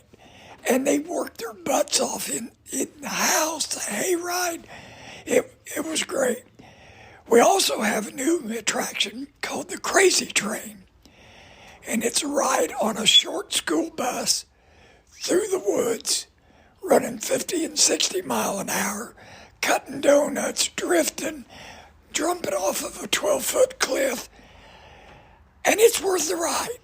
It is definitely crazy. Bar none, one of the scariest, most unique, amazing, but also fucking terrifying things that we do at any haunt is riding the Crazy Train. Like, it is borderline the most terrifying thing I do in my entire life is riding the Crazy Train. Well, I'll say this about the Crazy Train, too, and it's something that you don't promote enough. It's one of the few places in Alabama that you can experience true zero gravity. Because there are several times where I just watch my cell phone float up past me. And I'm like, this is like being in space. Please let me off. I took Tim and his crew on one ride, and they said they'd never get on the son of a bitch again. Old creaky legs, Tim. He was about in tears. Stop! Let me on! But it is a ride, and we have a lot of people come up and say, I wouldn't ride it again. But then in a few minutes, they say, can we buy a ticket to ride it again? We have them ride 2 and 3 times. And the more the merrier for me. No shit. Ka-ching.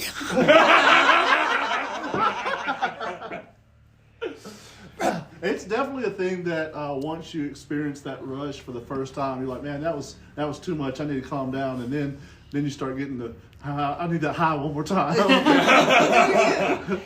When I drove it the first couple of years, I drove it with one hand because I had a microphone in the other, and we would sing Wheels on the Bus, row, row, row your boat. So I'm sitting there whipping it around, and they go, use both hands. I said, ah. So they retired me from driving. I don't even ride it anymore. It's no fun. I heard some story about chicken. Somebody playing chicken. Oh, yeah. Yeah. We were going to race, me and Hawk, but he chickened out. He didn't show. Well, I know I was on one of them one year. I think this was a couple of years ago, where we got halfway through the ride, and some people got off to walk back. Yeah, because they could not handle it. They were okay with just walking all the way back. You sure you want to walk? Hell yes. Yeah, that's pretty much what they said. Yeah. It wasn't a run; they ran. Especially with me chasing. Get out of my woods! Once you hear the chainsaw. Of course, I had a liquor bottle, a vodka bottle with water, and I'd sit there and drink. I was like, oh shit, I don't know if I can see her or not. They said, is he really drunk? But it was fun, and we now have 3 different buses. One day we may end up having bus races out here. I don't know. Yeah, it's something to look into. All of your drivers are professional drivers too, right? Well, they drive. Yeah, and we give them $1. Professional. Most of them have a driver's license. But I used a dirt track race, so it was fun for me. It wasn't for the passengers. I don't know. I don't understand why. It always puzzled me. It could have been the time that I ran it was a little wet. I couldn't make the turn. We slid into the woods. Had to be pulled out backwards. Or it could have been when it came up on one side and rocked and come down. Or it could have been when I nosedived it off the cliff, tore the rear bumper off, but we kept going. Could have been any of those times. Right. Narrowed it down to those. I distinctly remember if it wasn't maybe 3-4 years ago when you guys split that bus in half. Oh, yeah. Because it basically just folded down and ripped in half. The last year, we held it together with ratchet straps from the front bumper to the rear bumper. So it didn't come apart going around. That's very smart. Yeah. I mean, so, ratchet straps. We lost the door. Matter of fact, we lost the windows. We lost a lot of stuff, that old bus. But we've got these a lot safer. They all have seat belts. There's no glass that they can get injured with from beating their head on it. That was a tragedy, but Band-Aids were good in a lot of times. So it's being held together with Band-Aids. Basically. Yeah. But other friends came, like we say, we had that ROTN crew came, and they gave us a shitty review. Fuck those guys. But they gave us good, honest criticism. And it's what I like. If I don't know something's broke, I can't fix it. They suggested things, and matter of fact, we followed all of their suggestions. That's why we have more merchandise for sale. I see. That's why your waiting room looks like chicanery right now. I'm trying to think what else Matt might have suggested. We had the light bulbs in the porta potty. That was the one thing he gave us a plus on. As far as harsh criticism goes, that's one thing that Matt's pretty famous for. He'll bullshit you, but he won't bullshit you. Yeah, I'll take the constructive criticism any day. Yeah. I mean, really and truly. But we offer a big concession stand. We go everything from hamburgers, hot dogs, corn dogs, chili. Chili, chicken chili. Oh, chicken you're not. chili. Yeah, you're not gonna mention the fucking Chili cheese fries. Man. Fries with chili and cheese. We got those. and we got the best fried Oreos in the country. Yep. And this year, we're adding Goodstuff popcorn. Nice. Yes. I've had some of that. Yes. We actually tried the 2 Haunted Chicken House flavors. Your flavor, the butterscotch, and Bobo's flavors, Bobo's sweet meat, and it is phenomenal. It is. It's so going to good. be such a good walk around snack. The butterscotch flavor is Chicken Dan's sweet feed or Yes. chicken feed. Chicken feed. Yeah. Sweet chicken feed. Something. It's some shit. It's very important to us. All I know, Scott, you're an educated man. Do you know what the white stuff is in chicken shit?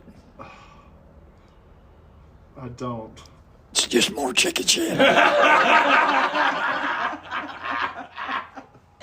It's weird how many times you've made me taste that to tell me that. Now tell me what it is. We tried it with Tim too. He liked it. He's got a new cheese named after it. He had a damn dairy barn. He was used to cow shit. Gotta stay away from his white cheddar now. Well, honestly, I think you've already answered any questions we No might have shit. had. It is Unless well anybody asked. has any. Ask me. Anybody have any questions? Yeah, I do. So, we love your haunt. We love you Yes. to death, obviously. But you built a thing that benefits the community, benefits the fire department. Of all the things that you've done in the 19 years of having this, what would you say you're most proud of? What I'm most proud of is having one of the largest tourist attractions in East Alabama. I'm proud of our workers. Yeah. I'm proud of the fact that we bought a new fire truck with money from this. Proud of the fact that we bought 5.5 acres of ground, which now around here is bringing 5,000 to 10,000. It's all on Highway 431. I'm proud of the fact that we've never had any serious negative comments. We have, like I say, people complaining about being dark, about getting scared. But every room has an exit. If they ask to come out, our actors will say, "Are you sure you want to come out? You know, you can't come back in." But we offer them the chance if they calm down and quit hyperventilating and want to go back in, we put them back in the room where they come out and let them. We're not here to rip people off. Like I said, I want to give on the best show that we possibly can. And I know there's always room for improvement, and we want to improve. We've reached the pinnacle of what we can do far as a hayride, a chicken house, And the crazy train. You know, I tried other things that didn't work, and so unless somebody has a gigantic brain fart, can show me how to work, we're right where we're at. We're just going to make it bigger and better. And it continues to be so every year. Improvement. Have you ever thought about hiring somebody who doesn't suck at advertising, or are you just going to go with us? I don't want to just cut you out entirely, Matt. Tim's giving me some other suggestions. I believe it. He said, if you really want to get the crowds in, call these people. Thank you for not plugging anybody else. I wouldn't plug anybody else. I only plug you. You've been plugged, I heard. I've got the video. Speaking of videos, one of my favorite videos that two of my favorite videos that we've ever shot here with you was a video of you taking a dump in front of your entire crew. That was awesome. That's true. I also noticed that there's a picture in your restroom of you taking a dump in a bucket in your house. So apparently that wasn't so far out of character. No, the first 6 years of my life, I was born and raised on a farm in Illinois, and it wasn't a big farm. My parents were poor. We had an outhouse, and cold winter nights in our coal room, because we heated with a coal potbelly stove, Dad would always put a pot in case somebody had to take it down. And I was sitting on it one day, and he come and took a picture. I said, Dad, you didn't have film in that, did you? He did. Years later, I found that, had it blowed up, had a t-shirt made. We definitely need to capture a still from the video we did so you can put another picture next to it. That was a nice bright yellow bucket. Yeah. But, you know, I stood to wipe and they all kept watching. Especially Matt said, let me get a closer. My most favorite video is you stripping for Grim, though. She liked it. Why she left? Did you? On the way here, Brandy asked me, like, with the straightest of faces, like, you've got to tell us if he's got something planned for us. I'm like, I don't. I was like, he doesn't have any more surprises for us. I don't think so. No, there'll be more to come. Oh, I'm sure. Yeah, if you go back and watch that video and watch Grimm's face, it was surprised and then, wow. Pure elation. Whispers about wiggle some more. She is going to kill us. I just wonder what video you watched. The different expressions on the video I watched. This will teach Grim to get sick at the haunted chicken house. There you go. You never want to leave yourself unprotected. Well, that's okay. In the live, when we first got the popcorn, you know, Jess was there at the house, and she said, I can't wait to taste Chicken Dan. Well, Jess, that could probably be arranged.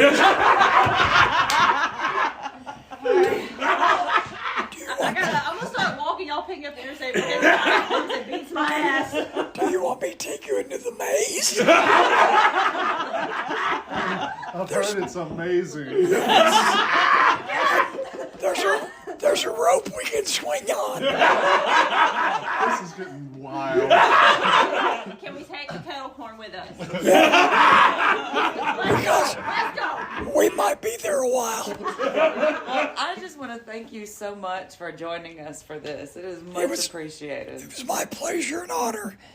And I just hope Tim don't cry too much. Yeah, I'm pretty sure you killed his time at this point. We're on round 2. So. Yeah, we're on round 2, and the first one was about 10 minutes, so Yeah. you killed it. Yeah. All right. Well, Dan, thank you again so much for joining us. This has been awesome. I couldn't think of a better way to celebrate this 100th episode than to have you as a part of it. So thank you again. Well, thank you very much. Normally, when we sign out of a segment, we all like to say stay rotten. So we all like to stay rotten. Stay rotten. So would you do this the honors of saying stay rotten? Stay rotten, everybody. Stay rotten.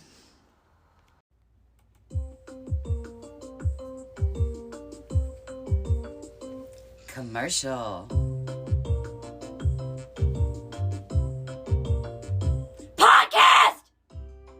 Would you like a commercial on the Rotten Mournings podcast? Well, just let us know right now, out loud, and we can customize a commercial for you.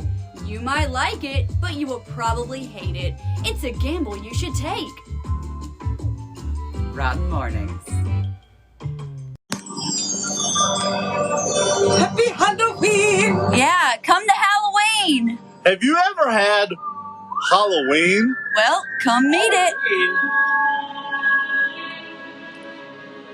Halloween! Coming this Halloween. Halloween.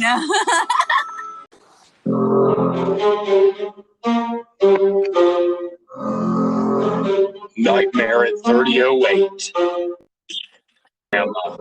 Voted one of the most metal haunts in the State by Rotten Reviews opens this coming weekend. They will eat your children's brains. It's a true nightmare of a Valentine.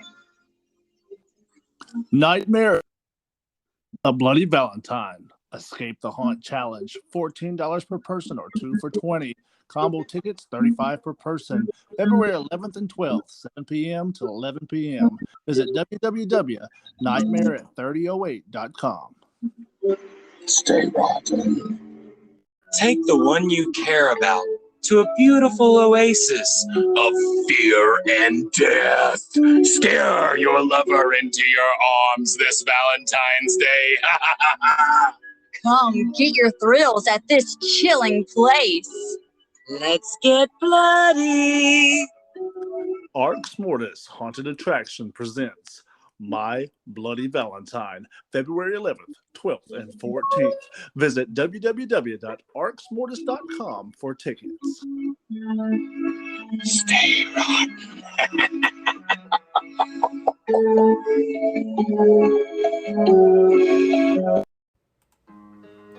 Are you looking for a new true crime podcast? Well, that's not what we offer.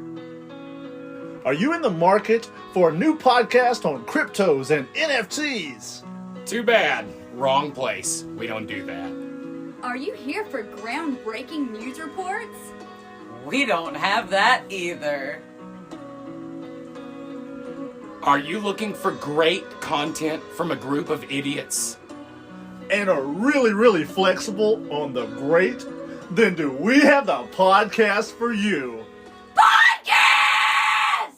Rotten Mournings Podcast, posted one day of the week at some time on whatever app. Rotten Mournings. Tune in and mourn us rottens. Man, that Chicken Dan is always a hoot to talk to, and that was an absolute blast of an interview. Coming up next is one of our favorite performers and creators, and has done so much for this community. It's Mr. Marlon. Oh, hi there. Hello. Hey, guys. How's it going? It's going good.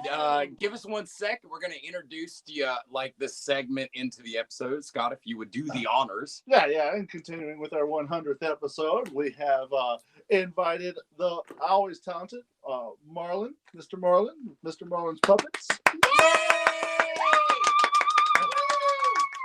Thanks a lot, guys. I appreciate that.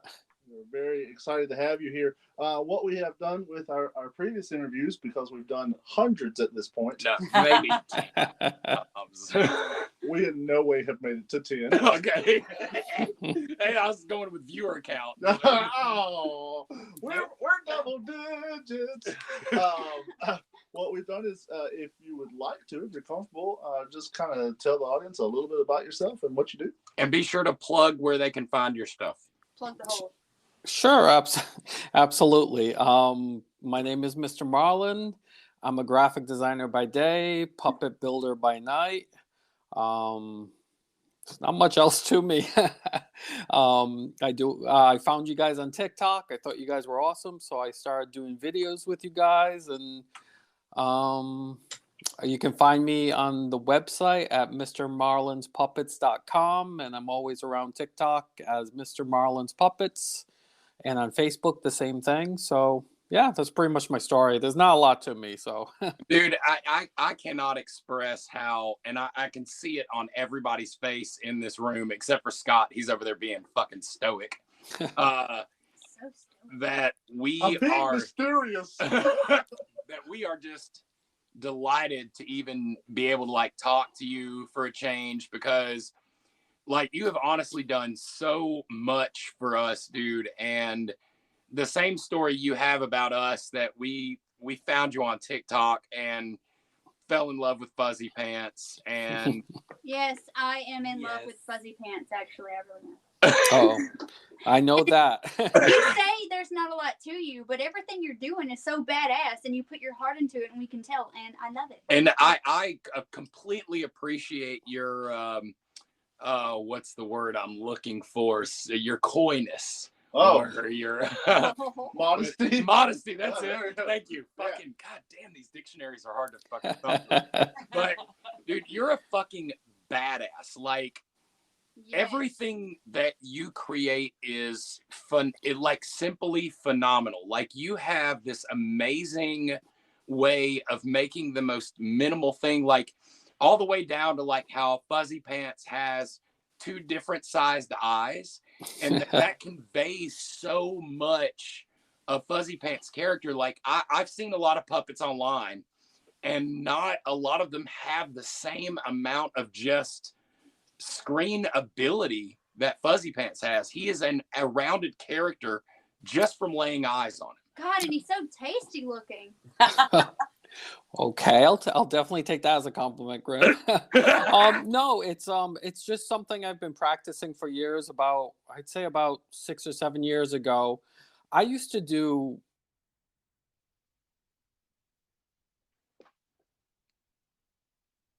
Oh no, we lost you, Marlon. Are you still there? Well, guys, this has been Mr. Marlon. Marlon died. Thank you so much for joining us. That's all the time we've got. You guys stay right. We are not going anywhere. Marlon is coming back. Bring it back, please. No, you guys are stuck here with me and my silly antics. I'm about to do a fun show. You guys stay tuned. This will be fantastic.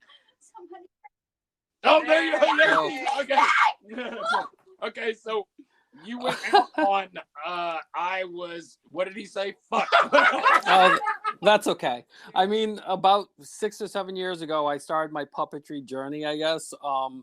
I was looking for my niche for creativity. I'm a graphic designer by day, but that doesn't really fulfill me creatively.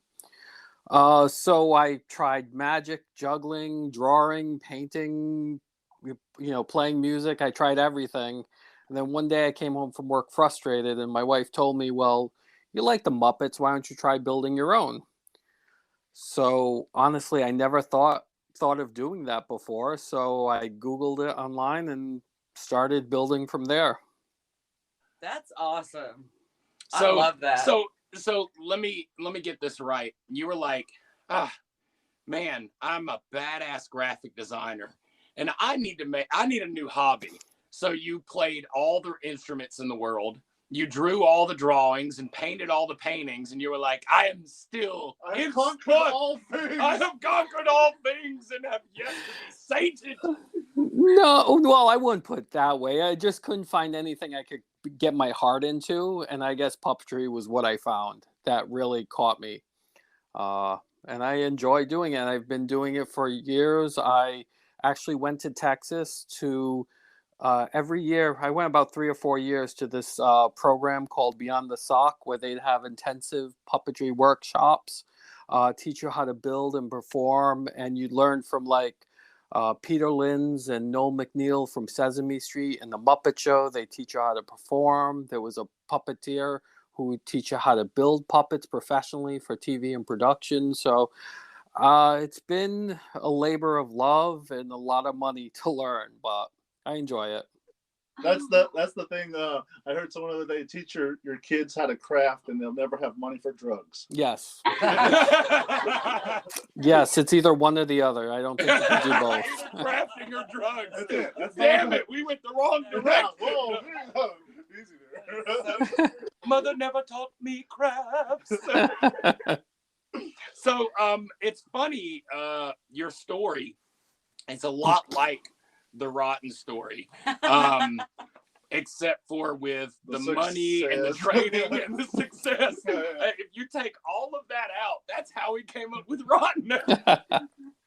No, honestly, I love what you guys do. In my area, there's not a lot of other people I can connect with creativity-wise. Yeah. So, I mean, that's why I went to TikTok and social media and stuff like that to try to connect with other people.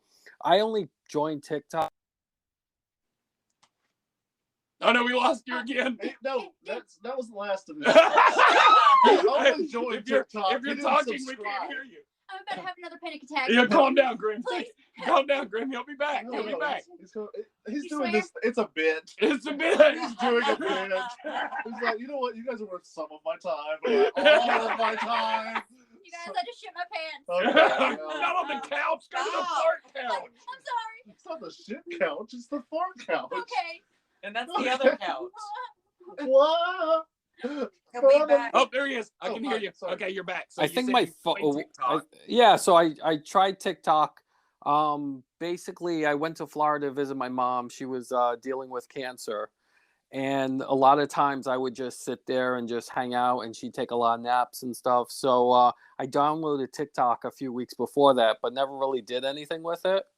So I happened to bring a couple of puppets down to Florida, and while she would sleep and take naps, I decided to try and shoot some videos. And then, like 2,000, 3,000 videos later, now I'm here. Yeah. You're on Rotten. I don't know. Yeah, there we go. No. You really have downgraded. Man, I wanted to tell you, and you probably already know, but we started seeing your videos online, and then when you would say hi to us or call us out, we would just Muppet flail around the place. Yes, we would. Yeah. Arms in the air, the full Kermit. It was awesome. No, I mean, I just, it's funny. I just happened to catch, it was either Matt or Grim, one of their videos. And it was funny. You guys were just being you. A lot of the TikTok videos I see, and even duet with sometimes, it's just people putting on an act. But you guys just seem real, genuine people who just were having fun on there. So that's why and with the horror aspect, I enjoyed that. Yeah. I connected with that. So I just started TikToking a couple of videos here and then there and then there and then there. I think you guys are the people I've made TikTok videos and duetted the most with. So yeah, I think he hits on a really big point though, is that a lot of people on TikTok act dumb, and we really are sincerely. We really are dumb. I said real. I didn't use the word dumb. I said real. he's very picky about it, and he's very smart in the way. Your voice. I mean, I hate to again talk about, Rotten. This is a Marlon interview, but our genuine personality is really the only reason we've been able to kind of build this into what it is anyways, us getting sponsored by Haunts and shit. It's because they're like, well, you guys are always dumbasses. This is perfect. Like, we don't think you're going to lie to us because you're just too smart enough to do it. No, I can see you guys have fun with it. And I think people see that when they see what you do. And a lot of people say the same about me. They see how much my eyes light up when I'm building or performing for kids, or I teach an autism program where I teach young adults, how to work with puppets and kind of help them to communicate and stuff like that. So when I work with them and when I'm building and stuff, people see how much I enjoy it, so they appreciate it a lot more. So I feel like it's the same with you guys. That's you guys just look like you're having so much fun with what you do. People kind of are drawn to you. Well, let me ask you this. I saw that you a few weeks ago you had some pictures up where you were at a convention. Can you talk a little bit about that? Oh, that was actually the program I work for, Spectrum Empowerment Program. I teach puppetry there. They had an open house, so they wanted me to kind of go and show what I do and, how I'm involved with the program. And through that, I'm hopefully going to expand to other programs, special needs and autistic programs around my area. So that was pretty much it. It was just to kind of show off what I do and see how I can help socially around my area. That's really cool. It's beautiful. And let me inform the audience on how much better of a human being Mr. Marlon is than us. He came to us with some very bad-ass t-shirt designs. Yes. and display just out of fucking nowhere. He's like, hey, check out these shirts I made. And I was like, oh, that's bad as shit. Thank you so much. I can't repay you, but how about you put it into your, shirt website or whatever, and then you can make the money off of it. And he was like, yeah, I really want to make money off of it. Let me donate all this money to charities. And I was like, God damn, this dude is like, how amazing. How does a nice person like this have time enough for us douchebags? Right. No, No. we so much appreciate that you did that. We can't get over the designs that you have made. And I don't know if you have realized this from all the videos we've shot, but Matt wears one of your shirts every single day. I don't wear any shirts. And Scott's got one of the hoodies on. Yeah. I'm wearing one right now. I was wearing one earlier, but I'm currently in I'm not naked. I'm currently in a TikTok dress. No, definitely. I appreciate it. I mean, it's just another aspect. I used to do a lot of t-shirt design, but, I got into puppetry. But for some reason, what you guys did kind of, just got me excited about doing some t-shirt designs for you guys. And like I said, I do it mostly for fun. It was just fun. So I didn't want to really, I felt like it was a cooperation where, you guys had all the logos and all the inspiration, and I just wanted to design stuff. So I figured it'd be fun to find some charities and organizations that I can donate to with the sale of the shirts that are kind of part of our interests. I think there was the donate costumes for kids one, the Weens. I love that. Yeah. Ween Dreams, yeah.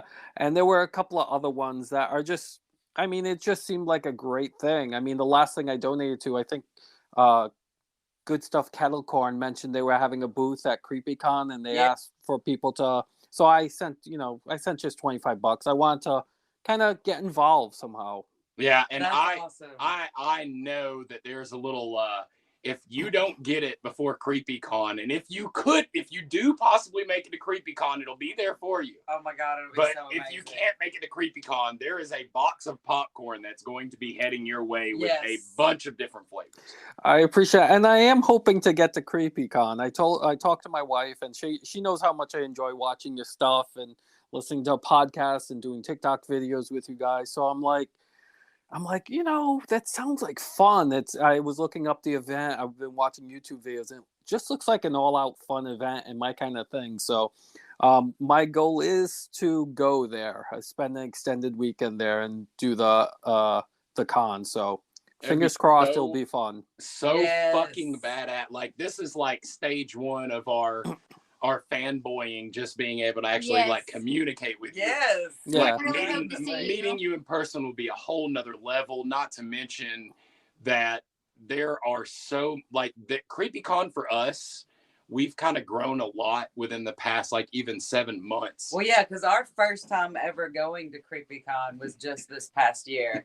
And we didn't even go for the whole weekend. We went on a Sunday. Scott was there for the whole weekend, but the rest of us were only there on Sunday, and it was an amazing fanboy experience for us. We've got so many more people to meet now, and dude, it would be a fucking blessing to have you with us down there. That's when we first met Goodstuff's in person. Yep. Oh yeah, I'm definitely looking forward to it, and my wife's giving me the green light to do it. So, yeah, we're just gonna try to work out the details, and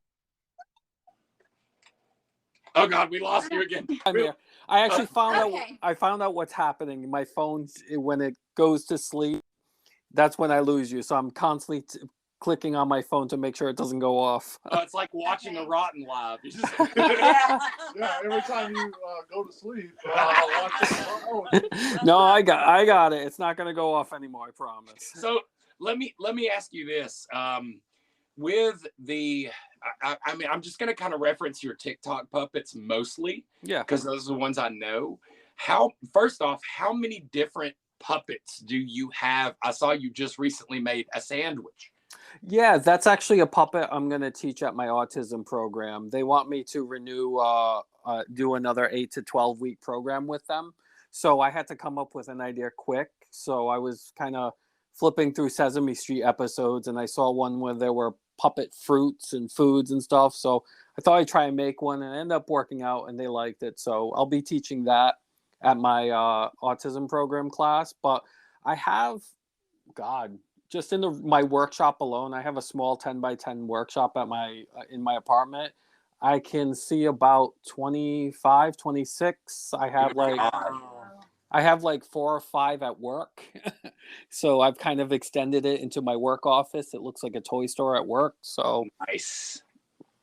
Well, okay, so you just mentioned one of these, but I had a question. Sure. And I imagine this comes from a variety of different places.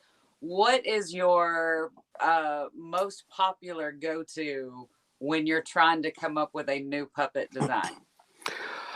Honestly, it's just random. I'll be watching TV and suddenly something will hit me, or there's a person that maybe like a person on TV or TikTok or someone I see in a comic book or magazine, and something about them piques my interest, and I start sketching out a design for a puppet, and I end up making it. Like the chicken puppet that I use sometimes on TikTok. That was just a love for Camilla, Gonzo's girlfriend, on Awesome. the Muppets. So basically, it comes out of anywhere. I did the lead singer from Panic at the Disco because I saw a video where he had a puppet in one of their videos. So I'm ooh, it'd be fun to kind of try to make that. So it just comes out of my love of just random stuff. That's awesome. That is awesome. So out of what was your first puppet you ever designed? My first puppet was the weekend after my wife convinced me to try puppetry. I went to Joann Fabrics and spent $20 on the clearance rack for felt, foam, fleece, just random bits and pieces. And I built a puppet on one day in 3 hours following a YouTube video. And it was just a little purple puppet I hand sewed. I still actually have it. It's still actually on my shelf because it reminds me of where I started and where I have been with my puppetry. So his name is Oscar, I think. I don't remember his name. Nice. But yeah, I definitely want to see a TikTok video that's where you began and where you're at now with your last and most recent puppet. That would be great. Oh, that's a great idea. Yeah, I know there was one of a trend going on with a swinging watch, right? It was before and after that thing. That'd be a good idea. See, you should definitely do that. I think that would be really cool because it gives everybody a little glimpse into the sort of history of you, because I love your videos, but I really love watching your lives. I like watching lives. They're here and there. Sometimes they can be really just boring as hell, but it's like when you watch your lives, you get to see those Muppets be those Muppets. And they interact all have, with each other. Yeah, they all have a character. When you put them on your hand, and like you said with TikTok, a lot of people on TikTok, it's all, lip singing and stuff like that. So you really don't even really get to hear the person's voice a lot of the times. But when you do your lives, dude, you're fucking spot on. I was dying in the last live I saw you with because you randomly joined this guy's that was living at the same time, and you're like, yeah, I watch you all the time. You're like my 42nd favorite. Yeah, you're on my top 40. Hey, that's one thing I love about TikTok, because you could just I don't, because of COVID and everything, I really wasn't able to perform. I used to do children's theater and do things like that for kids, but because of what happened, it's been difficult for me to perform and practice performing. So TikTok gave me a quick outlet. If I have 5 or 10 minutes, I can just throw up my puppet, throw up my phone, and just, practice performing. And, sometimes I'll just go live on random and try to find a random person and just creep them out, or try to have fun with them, scare them or something. Just have fun with it. I think that for me is the biggest thing. If I wasn't having fun on TikTok and meeting so many interesting people, I wouldn't be doing it. So, well, luckily you met other people past us, so that way you didn't get uninterested. No, it was kind of cool. When like I said, I wasn't sure who first I met, whether it's Matt or Grim, but then from there I'm like, oh, they're friends with. There's another person with Rotten in the name. Let me check them out, and I'm like, oh, that's great. Then I saw Brandy's video, and I'm like, oh, I'll follow her. And it was just this, like, I think I spent a whole weekend following this train of following rotten people. That's awesome. So, I mean, there are so many creative people in the rotten community. I mean, Tommy Voorhees. Oh, yeah. I mean, I love his stuff. I don't know how in the hell we wooed Tommy to us. That son of a bitch has 900,000. Like, he is a. But he didn't. When we first started following him, I mean, it was still more than we had, but it was a much smaller number than it has grown to now. It's doubled since the time he came to visit us. Yeah, and that was so cool getting to meet him. Yes. He is genuinely one of the nicest people we have ever had over to our house. Absolutely adore Tommy to death.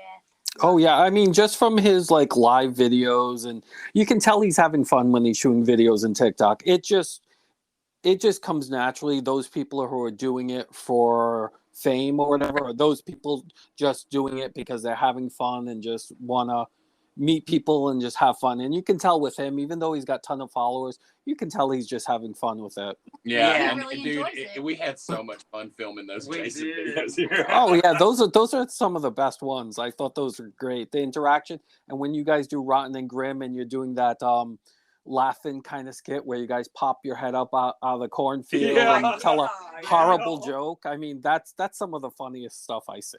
That's awesome. Oh man. Anybody else got any more questions? I don't have a question, but I wanted to let you know that I never cared for puppets until watching you and your stuff. Now I have a new appreciation for it. I love puppets now. Oh, thank you. I appreciate that. Yeah, a lot of people kind of just don't understand the art of puppetry. They think it's just for kids. But then you see artists out there who are just doing adult humor, kids humor, just going to incredible lengths to do different sorts of stuff. I do parade puppetry where I'll build paper mache giant puppets for parades. Like I took a weekend and went to the Ballard Institute of Puppetry in Connecticut. And I learned how to make parade puppets that are like 10 feet tall with big 3-foot heads that they use in parades and stuff like that. There is a lot of art behind it. It's not just, a sock on a hand and, wiggling it around. So that's incredible. I think I speak for me and Scott. I'm not I know some of Brandy's background and growing up and what she used to watch, but I know for a fact that me and Scott grew up watching The Muppet Show. We grew up watching Fraggle Rock. We grew up watching Sesame Street. Well, see, not me. I've never seen really much of any of that. But then, of course, the great, why is my name's going out my head? Lord of the Rings director. Peter Jackson. The great Peter Jackson then renewed my love of puppets with Meet the Feebles. Yep. Wow. Like, dude, I've always loved puppets. Like I have, and Scott has made a few puppets and done a little bit of puppet workshopping himself. I don't focus well enough to get into doing. I just kind of like sit here and fuck with shit. That's how I learned how to edit anyways. But I was instantaneously drawn to Mr. Fuzzy Pants. Like, again, I cannot. I love Mr. Fuzzy there is so much personality I think behind. Little Nicky's my favorite. Yeah. Talking about like the history of that, but like one of the first puppets that we ever had in something that I filmed with you 20 years ago was a sandwich. I know. I was thinking about that. Very first rotten puppy. How funny! That's awesome. No, but I'm a huge fan of puppets. I go to the Museum for Puppetry Arts in Atlanta all the time. I've got a big dark crystal tattoo. And so like your stuff, dude, there are a ton of people who are doing puppets, but to find someone as engaging as you and that your characters have so much character, it's just a delight to see. Oh, I appreciate it. And it's definitely out of love. I enjoy doing it. I mean, there was this quick story where I was coming back from one of my workshops and I built a dog puppet there, and I had it in my bag next to me, and there were these sitting next to me. They were running around the airport screaming. The mom looked so frustrated. She was ready to, like, I don't know, go off the chains. And then I slowly pulled out my dog puppet and started looking at the kids with it, and they like stopped instantaneously, and they immediately ran over and started interacting with it. I mean, for me, stuff like that is what makes it even more fun. Just when somebody does puppetry well, and I'm not saying I'm great at it, I'm just saying, when someone does puppetry well, when you can put a puppet on your hand and people completely ignore the person and they absorb all their attention on the puppet. Well, Agreed. you don't have to say that you're great at. We'll say it for you. The rotten you are way, definitely great at it. The rotten way is that if we ever have anyone talk to us and they're like, we're all right, I'm all right, and we're like, no, you're the best, and they're like, but you guys are the best. I'm like, no, we're not. We're shit. We are garbage. But you were awesome, and we love you. I appreciate that. You guys, I like I said, I love your guys' stuff. You guys are awesome, and you seem like genuinely great people. That's why, that's why designing T-shirts, doing those cards. Oh, the cards were so badass. Oh yes, I love those. I fucking love them. It's just fun stuff I enjoy doing, and you know what? If people enjoy it, that's great, and I appreciate what you guys do and letting me help you guys spread the creativity. Well, I did want to tell you about another fangirl moment I had. I was completely blown away when you made the Brandy's Haunted Bookshelf t-shirt. Oh. I ordered one instantly, like the second you uploaded it to TeePublic. I was like, okay, I have to have this now. The beautiful thing about you making the Brandy's Haunted Bookshelf t-shirt is it's not even that the t-shirt's there. It's the fact that you paid attention. Like, it means the fucking world to us. Yes. To see you pick up on, like, our inside jokes even and be like, damn it, he was actually watching it. Yeah, They're like the dumbest fucking jokes. I did not truly believe that there was much interest in the Brandy's Haunted Bookshelf, and I was not planning on doing more of them. And you inspired me to want to do more of it, and have since inspired us into going a different route with it too, which will hopefully be airing soon. We filmed an episode of Brandy's Haunted Bookshelf today. Oh, wow.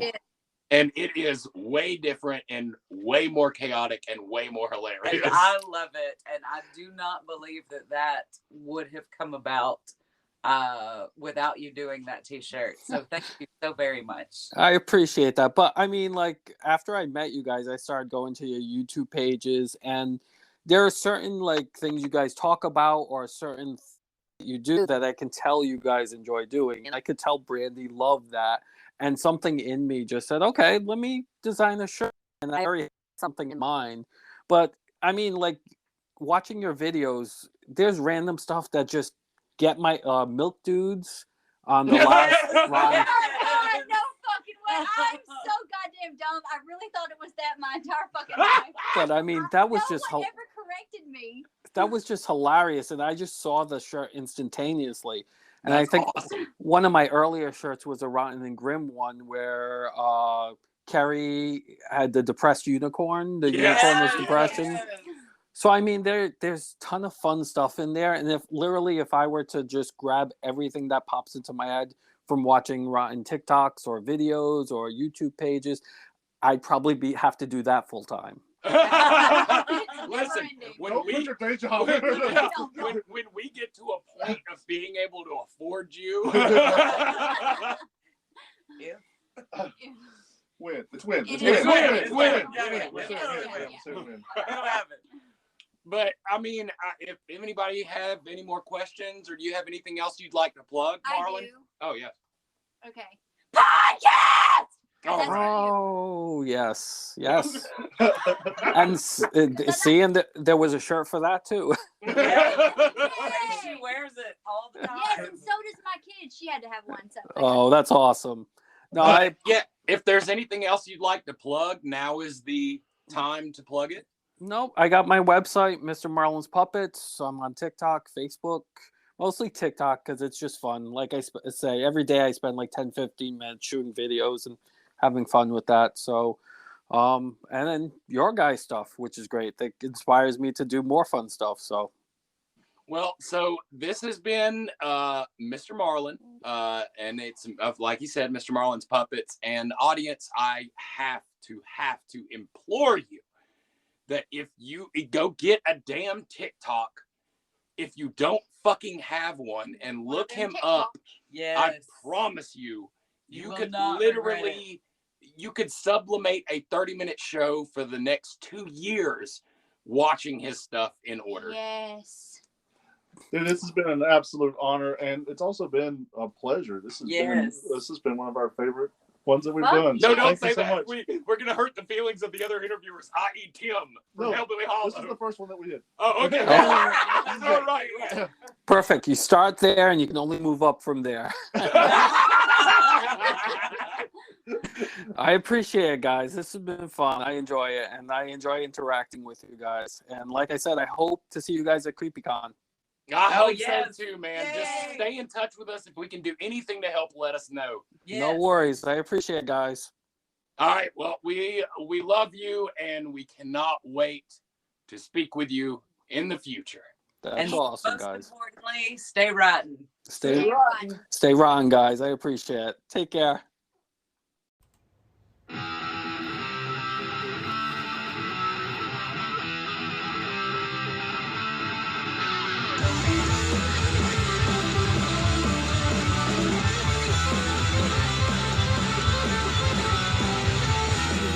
Guys, I just want to give you a little taste of some people we've been working for. Left Hand Freaking Black. Hey, this is that band you've been talking about. That is correct. This band is from Sweden. They do some very badass punk metal horror music. Man, I love this sound.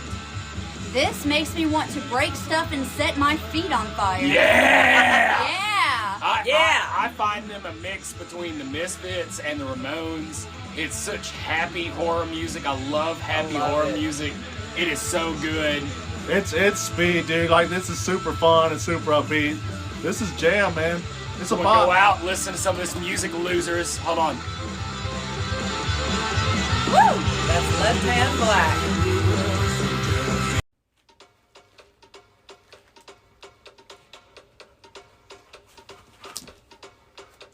So you want to do a commercial for Rotten Acting Games? Rotten Acting Games? What is that? How are we supposed to do this again? Aren't you telling me? Wait, what? Okay, wait. Start over. Ready? What the fuck, Matt? No, start over. Hold on. Okay, just go. The music cue isn't up. Go. So how are we supposed to tell people about Rotten Acting Games? We're supposed to even tell them? Are we? Okay, that is okay. So hey guys, we've started a new series called We've started a new series called Rotten Acting Games, where we go through a few improv games that we have learned throughout the years of our not learning how to act. That game's called the Question Game, where you try to answer every question with a question, and the person that loses is the one that gives an answer or does not have a question. There's a couple more rules, and you can learn it in Rotten Acting Games.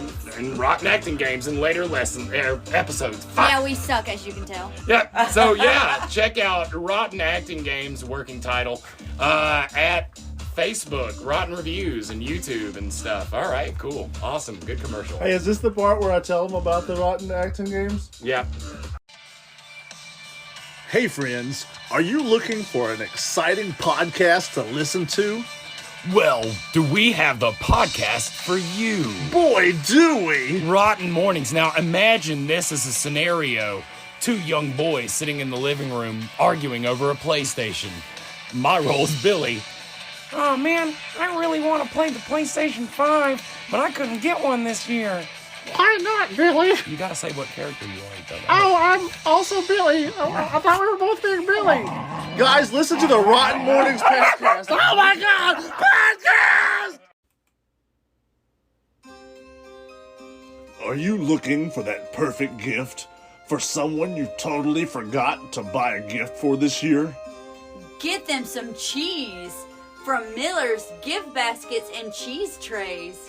The cheese that they make is the cheese that they set. I don't even know what to say. It's the cheesiest. Have you ever had cheese before? This is the best cheese. It they really had is. some cranberry shit one time, and it was like, why is there cranberries in this cheese? You've got cranberry cheddar and blueberry cheddar and garlic cheddar and others that are not cheddar, like Colby. Gotta love Colby that Jack, Miller's cheese. pepper jack, all kinds of cheese. They sell a really good like pepper jam that goes kick Yes. ass with cream cheese on crackers. It does. It's amazing. Where can I find this cheese? She just fucking said it. Miller's I just said it. Cheese gift baskets and cheese trays on Facebook. Cheese, cheese, cheese, cheese, cheese. It's the cheesiest. Oh, cheese. Cheese. Man, that Mr. Marlon has put in more work for us than a bunch of people have ever done for us. It's just a charm to get to talk to him. I hope you guys enjoyed it. Now coming up is a little interview with the rotten stepsister, Jess. Back to another segment already, man. Gosh, how many of these are we going to do? None. Oh, I know. I never hit record. Anyway, this section is all Jess who will be doing all the talking. So take it away. Hi.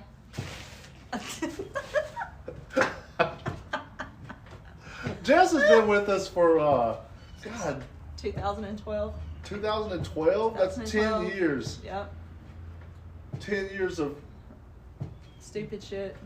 Seeing you fall off of cliffs. Wait a minute. Cinnamon challenge and hot sauce challenge and trying to get Why are you looking at me? trying to get Matt sobered up before Brandy gets home. That happened. Yeah. I don't remember any of that. I remember me kicking you off that cliff. After setting That on fire. was the first week. That was the It first was week we did it. It was the first week we went out in the woods. Mm. Yeah, we all used to live in a big old mansion-ass house on a lake. I miss that house.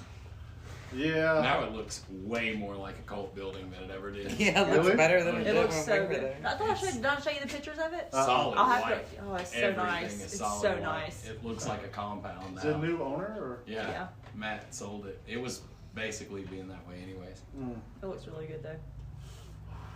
Yeah, and you've helped us out with a lot of videos, and you've been doing the TikToks and just doing all the things. So we just kind of wanted to sit down and chat with you, since we don't get you on the podcast but a few times. Because we say, hey, come do the podcast, and you're like, hey, you guys take a break. And that's my best chest voice. That's the best you can do. Hey, who cares to take a break? I don't know what. Start by saying water. Yeah, you gotta say and water. Kind of lead It's into water. Water. What? Water. Water. What? Water. Why are you saying what? Water. So, are we gonna do questions? Y'all want to ask a question? Yeah, we've got Grim and Brandy and Matt and Ben here, and Everett's here too. He's somewhere. And also Everett's here. Everett's gonna show up in just a minute, and Scott's here too. If Oh. you didn't know. I have a question. So during these phases where you're not around us as much and you might get to that point of missing us, exactly how long does it take once you're around us for that feeling to completely go away? I mean, it doesn't. I missed the not hanging out, but having a big girl job and just consuming my life for the past couple months and getting us moved into the office. But I try to do as much as I possibly can between being a mom and working and still working at the bar. It does take a lot out of you, and it's Your answer's garbage. okay. Fuck you. First off. And now I don't miss you guys. That's kind of where I was going with that. Is it a matter of seconds or minutes in which we make you want to run away again? They're all. And by we, I mean Matt. Matt, yeah, it's all Matt. All Matt. All Matt. Always all Matt. Oh, Matt. Okay, well, What's like one of your favorite projects that you've done with the Rotten game? And if you say taping your own hand to your face. That was pretty good. That's top 5. That's top 5. Man. That was pretty good. The dryer thing. The dryer clip that me and Matt did was pretty fucking funny. Yeah, her that was pretty out of the fucking dryer was hilarious. I don't know. Some of the older stuff was probably, I mean, that was just me getting into it. But I ain't worried about it. So, we met Jess. She just kind of showed up at the house and was like, hey, I'm going to live here. Well, that is how I met her. Yes, moved in, and Brandy had no fucking idea until I was already like, my shit was in my fucking room, and Brandy walks to my door, and I'm like, oh. Hey. I live here. I live here. Get the fuck out, Brandy. That was just the beginning of us being surprised when people moved into our house also. Oh, it's true. Just It's true. true. You knew. Well, like, I knew a that. month Well, yes, before, that one he knew, yes. But he didn't tell you. No. But I suck at telling things to people. It's a true story. I'm sitting still. I can't do that. Okay, I kind of want to put you in a folding chair and then fold it. Toss it. Fuck it. What? How is you going to go there? It's weird. It's not a thing that you do with chairs. So what do you want to do next? Make more TikToks. Just make more time to really get in the habit of, when I get off work, just film something. But just being You can always more involved. Go back and check out the Making Up with the Rotten Stepsister Yes. from last season. Yep. It's fun. That was a really good series. Good It old was. Watermelon. Yep. Oh no, that's the hand Yes, video. yeah. Sorry. Or go back and watch Fatal Cut. Fatal Cut. And actually, don't waste your time watching the movie. Just watch the outtakes. Yes, the outtakes are the best. We actually, I think the outtakes are the best of everything we do. if you guys have never seen our movie Fatal Cut Outtakes, It is good. we shot a film hoping that we would get outtakes, and the film was hot Trash. garbage. Terrible, but the outtakes were also Stellar. terrible, a little less bad. And then we decided, Entertaining. because it was so bad, hey, we can do a little bit better. Let's and we do it made again. worse. Do it again. Let's do it Even again. worse. So, do you have any questions? I'm just enjoying listening. I don't have any questions. Everett, you got any questions for Jess? That's She's Jess. like, wait, what? That's it. I literally just walked back in here. You What are say you doing? that, but We're to just- them, we're you've just been here asking the whole questions. time. Oh, okay. No, I don't have any questions. Okay, good. Ben, would you like to ask Jess any questions? I don't have any that pop off mind right now. I have to think of what I've done with her. Like there's We not did. been a whole. Well, we actually oh, had. you worked at I worked at Hollow, Hollow, yeah, that night. So how was that? My voice hurt for sure the next day because I only ran with that one noise the whole fucking night. But I mean, it was fun. I scared the shit out of some folks, but You did one noise? yeah. What- actually the what same. was it? Oh god, I don't know. If I was a scare a goose. I just started screaming water at people, and they were like,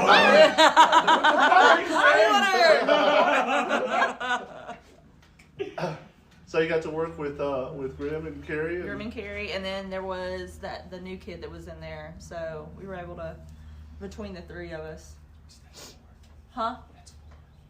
Oh, it was 4. Yeah, sorry. That's just math. Yeah. It's Sorry. not- Sorry. No. Yeah. Well, you got any questions for us? No. What? Okay, yeah, I do. What do y'all want to see out of me? The next. One of those next year? aliens. Spleen? Okay, we went the same place. Yeah. Just, if you could make that happen. For you guys watching the podcast, she's trying. It's weird. I would like to see some more of your makeup looks, honestly, and tutorials. I really enjoyed those. I will. I'll get on that. The thing that I enjoy most about those isn't always what goes right. Yeah. What goes wrong? And I don't mean that in like But no, a mean way. Like I think you're feel really that way about entertaining all with your- tutorials, With my facial honestly. expressions. Yes, yeah. It seems more real. Yeah, no, I do like that. So, like the face she made when she tore the tape off and the whole entire prosthetic. Yes, that was great. That was great. It was the best. I loved it. Absolutely the best. Wow. Well, She's like, not refilming. For you guys not watching at home, Matt just made this face. I look just like her, and you look just like goodness. me, looking just like her. Just like her? Yeah. Just like her. Just like her. Just like Jess.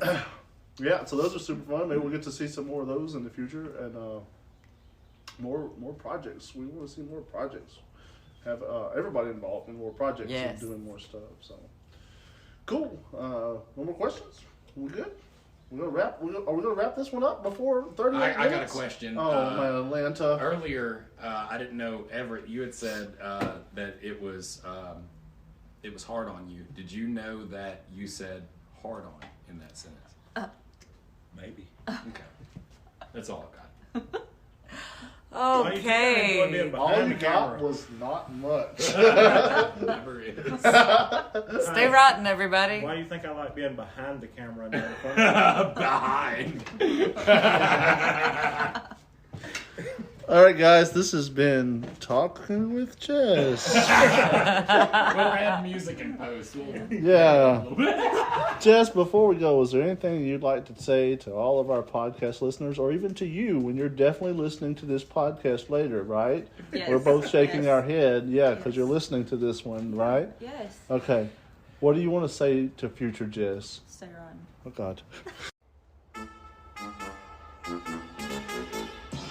Do you like delicious tasting kettle corn? Do you like the taste of nostalgia? Do you want to live in a world where all food is replaced by kettle corn? Do you think that maybe is too much? Do you like crazy flavors that your brain can't even comprehend and you just sit around wondering what the value of the world is? Yeah, I do actually, yeah. Check out kettlecornemporium.com for a magical wonderland of flavor. They even make individual popcorns for different characters, so come and create something that fits you. We're here with the kettle corn family. Hello, I'm Russell, aka Mr. Goodstuff. I'm Becky, Mrs. Goodstuff. And Grayson, aka Snickerdoodles. And that's right, guys. Now, if you want some amazing popcorn from an amazing popcorn team, you scoot your booties over to that kettlecornemporium.com and you buy you some delicious popcorn. Or, second better yet, you go and you make your own popcorn and make it complicated for them to figure out how to make it a flavor. That's right, guys. Go get you some good stuff. At kettlecornemporium.com. Stay rotten. Stay rotten. And I just say, man, these things are hot. And you say, man, they need to be icy. And then we both say, icy hot. Yeah, I think that'll work for an ad. Wrap it up. All right. City of Chaos. Wait a minute, I got music. Oh. Now go. City of Chaos. That was all I... City of Chaos, located in Eastaboga, Alabama, is a new premier haunt. Everything you could imagine in one place. Snow cones, funnel cakes, hot dogs, barbecue, and carnage as far as the eye can see. They have a premier house, City of Chaos, where you will travel door to door through random houses in a small cowboy-esque type of town. Anyways, they are open Thursdays, Fridays, and Saturdays, with closing at 10 o'clock on Thursday being the early time, closing on Friday and Saturday around 12 o'clock.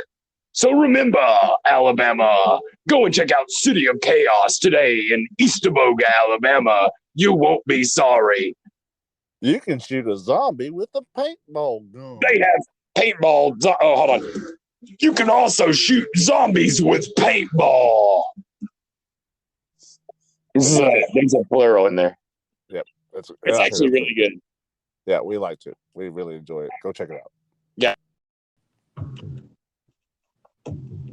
And now, a word from the elegant Brandy. Do you like books? I like books. I love to read, and I would like to introduce you to my library and talk about my books. So tune in for Brandy's Book Talk or Brandy's Haunted Bookshelf every Saturday. Well, there was that. Onward to Everett and Ben. We're here doing a voice recording. Hi. Graham, when I agreed to allow you to do the intro, you were supposed to... Are you not pleased with it? No, I am pleased. Okay. Hi.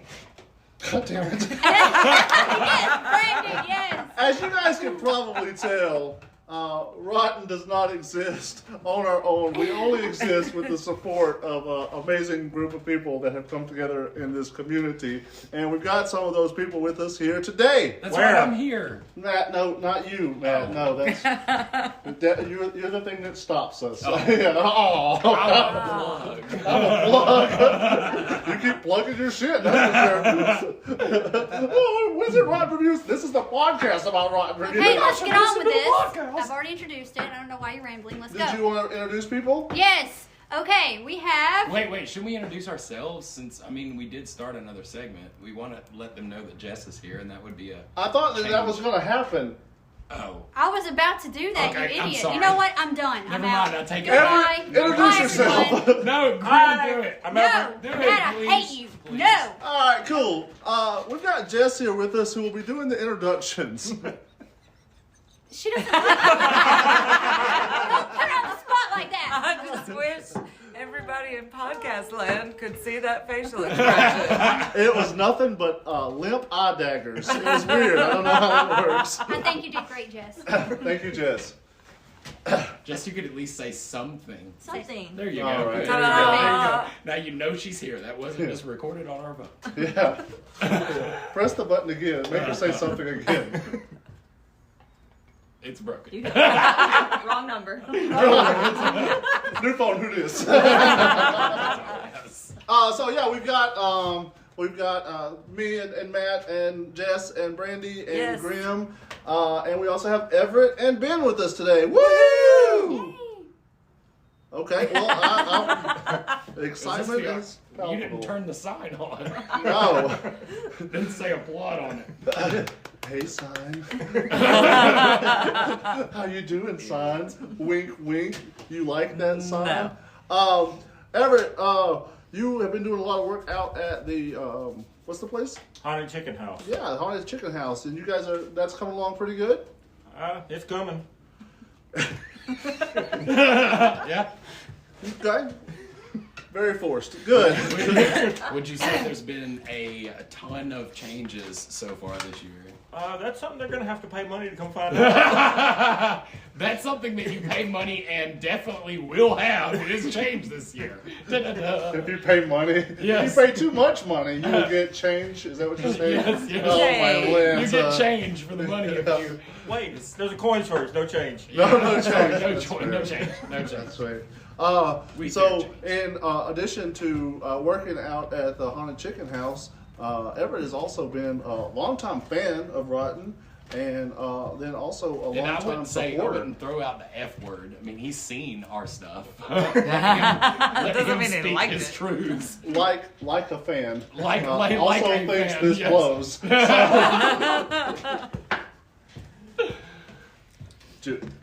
Some of that stuff I'm not sure that is fan worthy. That's fair. And I would argue all of that. It's neither cool, but it definitely blows. You will not stop me from rocking. I am adding the tempo to this podcast. Yeah, somebody needed to. Ben has also been listened to a lot of our stuff, and only because he's forced. Yeah. Yeah. Voluntarily. He was voluntold. Forced voluntarily. Yeah, voluntold. I can see Ben in like a auditorium, like Clockwork Orange, with the little things in his eyes, and Everett's over an eye dropping him, and it's just rotten stuff playing and rotten. I made him watch Rod Ultra, so. What's that? I made him watch Rod Ultra. Yeah, he's had to watch the worst of it. Yeah. It was the worst of times. It was the worst of times. Never did it get any better. But now it's all rotten. And now it's all rotten. Nice. So I guess you guys have listened to almost all the podcasts. Yeah, started with podcast episode 0. Oh wow! And then episode 0.5. Yeah. And then yeah, we had a hard time actually getting to 1. So then y'all do a competition of the first. What did you say in the first one? And I went back and I'm like, I'm pretty sure they didn't say nothing in the first one. It was like test, and that was it. Wow! Yeah, that's right. So I should have said episode 1 and not the first episode. Right. Silly me. I think no wonder nobody knew the answer. Yeah, I think he just proved that he listens to and watches all of our stuff more than we do. If only we gave awards to people that worked with us. Oh well. That's fair. That's fair. Just saw you recently on a TikTok, so it looks like we're doing some TikToks. I was forced. Forced? 100%. Don't look at me like that. He was not forced. He wanted to. Okay. He even He wanted it. Look what he was wearing. What is happening I said here? wanted to. I mean, technically, he did show up dressed like he wanted to. He looked like a preacher. All of this is getting cut. Well, you're the one who said And by it. this, I mean all of you are getting cut. Like, this is. That's okay. I quit anyway. I already quit. So. Brandy did quit. Yeah. Multiple times. You just wouldn't let me. Hold on, let me make sure my wire's working. Yeah, exactly. Well, we just really kind of wanted to have you guys on, just to kind of, if you guys wanted to say something to our podcast audience. Well, we'd like to applaud your efforts in getting the popcorn together for them. Oh, Yes, that's right. the good stuff, kettlecorn. There's 2 flavors for the chicken house, There right? is, What are those? Chicken Dan's. Would you like to say the flavors? You might not remember them. One of them is Chicken Dan's Sweet Chicken Feed.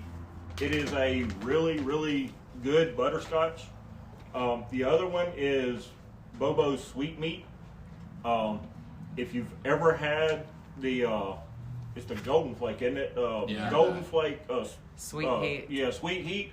It's spot on. Yeah, it's dead spot on.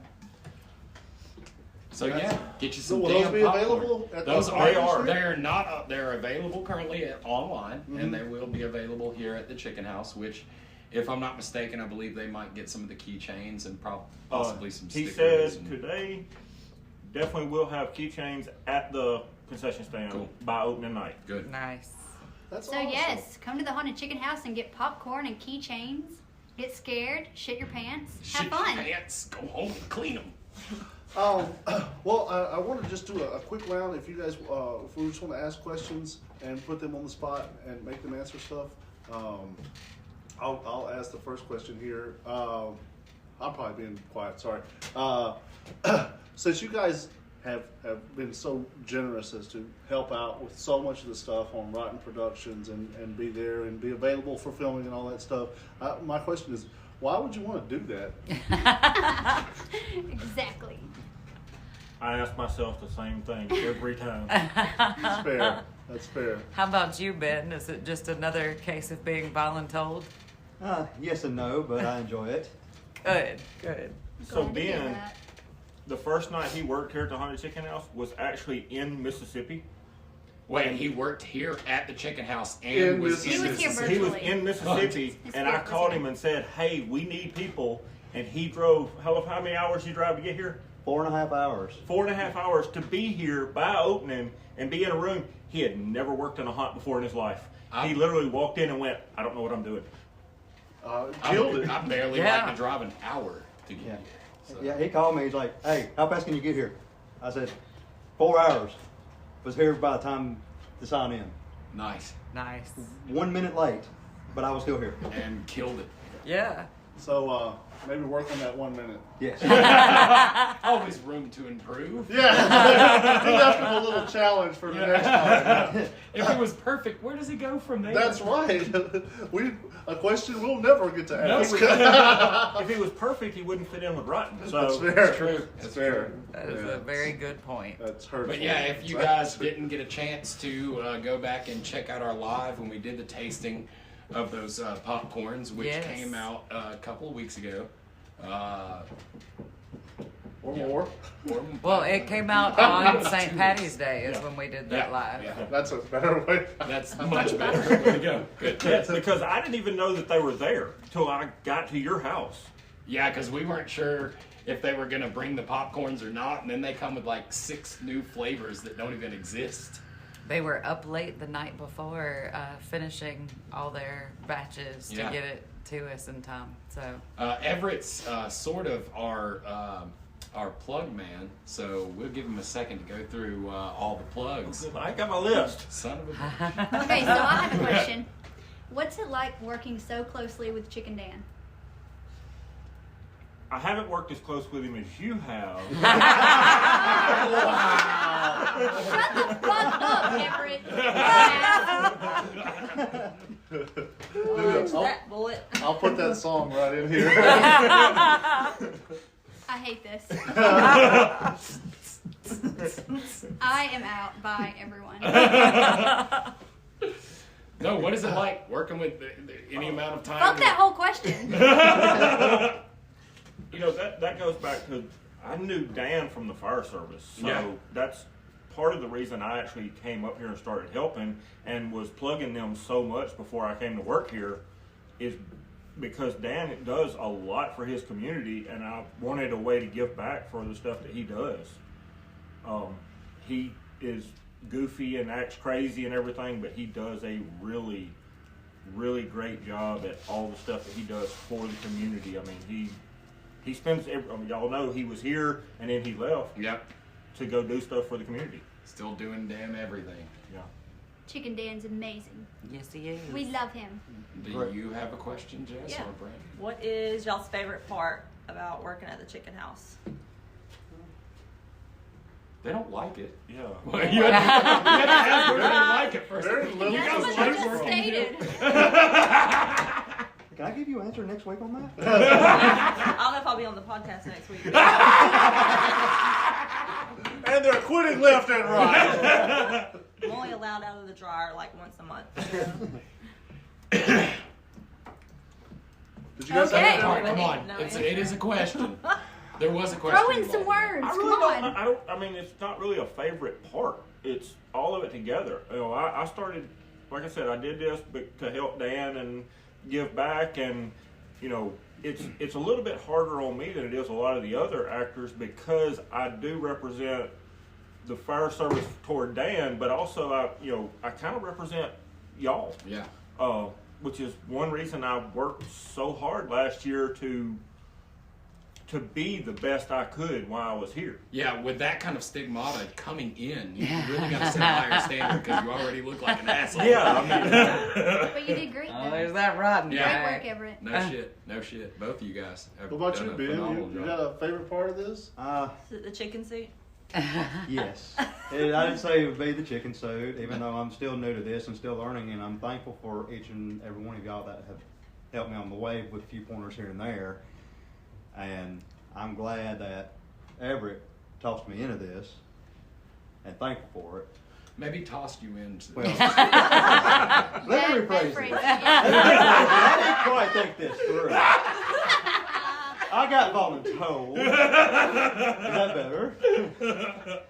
He just picked But him you up learned and threw to him right in appreciate the it. house. Get in there. Get in there. Yeah. I tell you, it's really neat.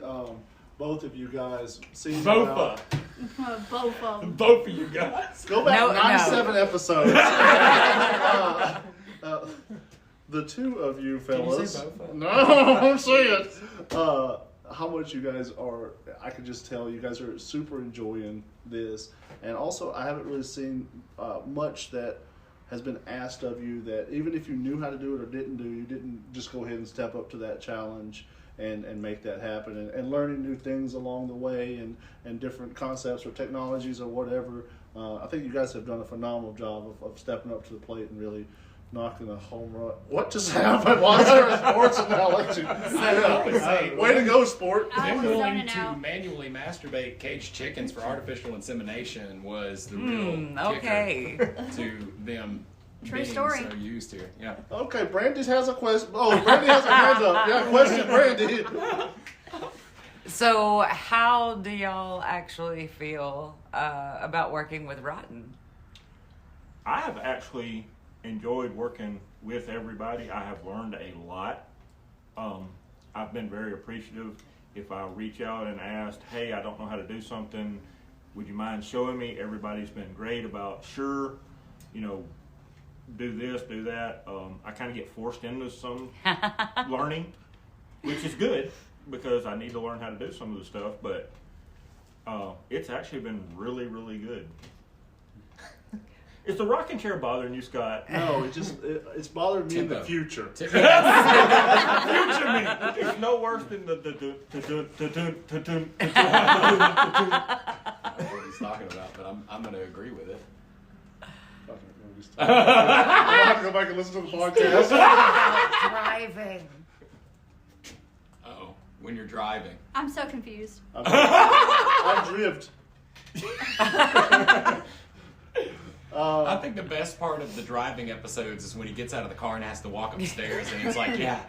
I thought you were going to talk about gas station convention? I thought really you were going to talk 500 about people the saw you not backup. be able to walk a half mile with a jackass? We were talking to Goodstuff, and he was like, yeah, I see your, wise, like 20 people are on there, 25 people watching the popcorn. It's like, then you fuckers walk back from a gas station. 1,500 people watching you, and it's like, what the hell is going on right We're now? just walking up Did a the hill. treadmill come in? No. Oh, okay. No, I burnt that treadmill. It didn't come in, and I burnt it. Yes, and in transit. Okay. Any other questions, guys? Do you guys have any questions other for answers? us? No, you don't get paid. Like, before anybody ask, there is no money to be had. Our There coffers is no are money. dry. Just add another zero to my paycheck. Yep, I did. I've added a couple ever since you Wait, started. you get a paycheck? I have to pay them. It's called tax. That's how $0. You make zero, you have to pay a percentage back. Put you in a different tax bracket. Yeah. Over zero. Yeah, it's weird. We're doing it for your good. Yeah. It's a charitable Yeah. service. You're literally helping out less fortunate kids. At least we do offer the 401k. We don't have that. Cool, guys. Well, this has been Everett and Ben, and we certainly appreciate you guys. We really do sincerely appreciate everything that you guys do for us and for the Chicken House and for the hunt community and all the different things that you guys do. You guys are magical and rad. I hope you can hear that bee. The bee has a question. Yes, bee, what is your question? It's a multiple choice question. I already know what the answer is going to be. Hey, Matt, you didn't have Urza, so the bee had to step in. Yeah, that's it. Dick animals. All right, guys. Well, we're going to go ahead and go. We've got to go walk the bee. Stands for. It does not stand for Dick damn animals. He said No. dick. Dick animals. The animals. Did you mash it? Stay rotten. Stay rotten. Stay rotten. Stay rotten.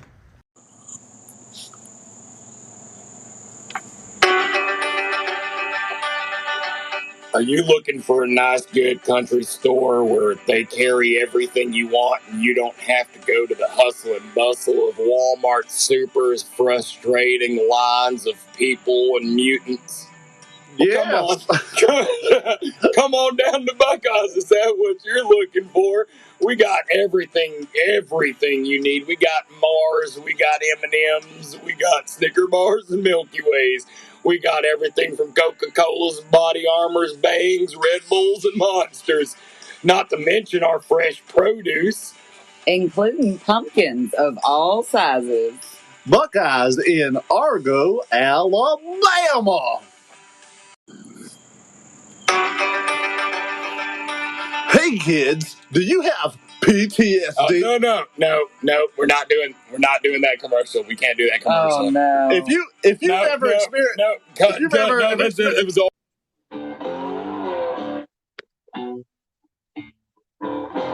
Rotten Strips is Harry. Hilarious. stupid. Rotten Strips is awful. No, badass. Ridiculous. Should not be made by anyone or watched by anyone with any sort of intelligence. I hate it.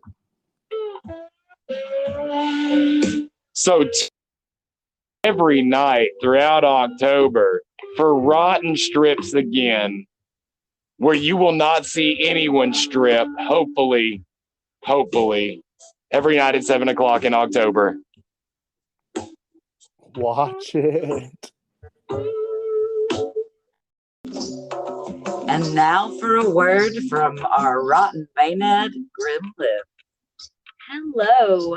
Tune in to Rotten Reviews Friday at 7 to watch me read you some stories. It'll be Grim Storytime Season 2. Hard. Is it rolling? It's rolling. Oh, it's rolling. Hey guys. Have you ever had siding on your house? Or on your sides? On all your sides? Have you ever needed someone to manually masturbate cage animals for artificial insemination? Animal semen is not produced by vinyls. Adopt a puppy today. Vinyl siding. Everett and Ben have really done a lot to help us out. And speaking of great helpers, let's move on to Jacob and Dez. All right, guys, welcome back to another segment of this 100th episode saga, as it were, the longest damn episode ever created in the history of anything we've ever done. Watch this end up being the first segment. Yeah, exactly. So in this particular interview, we have a couple of guests that have, one of them has already been on the show. Jacob's been on the podcast before. We have, you don't remember? You were. But we have Jacob here. Jacob Milam. He works at Hellbilly Hollow. He's trying to finger my butt right now. Oh my so we're God. Gonna move past that. Get out of there. It tastes like chicken. You know Brady's going to kill you, right? You know that, right? There's room for two. Actually, I think I'm just gonna leave. I quit again. If you want a second opinion, I'll put another finger in. And we also have Dez, known as a Little Grim. Say hello, Dez. That's not how you're not a turtle. What is that? That's a humping turtle sound. My kid is not a humping turtle. All right. Dez, quick question. Are you a humping turtle?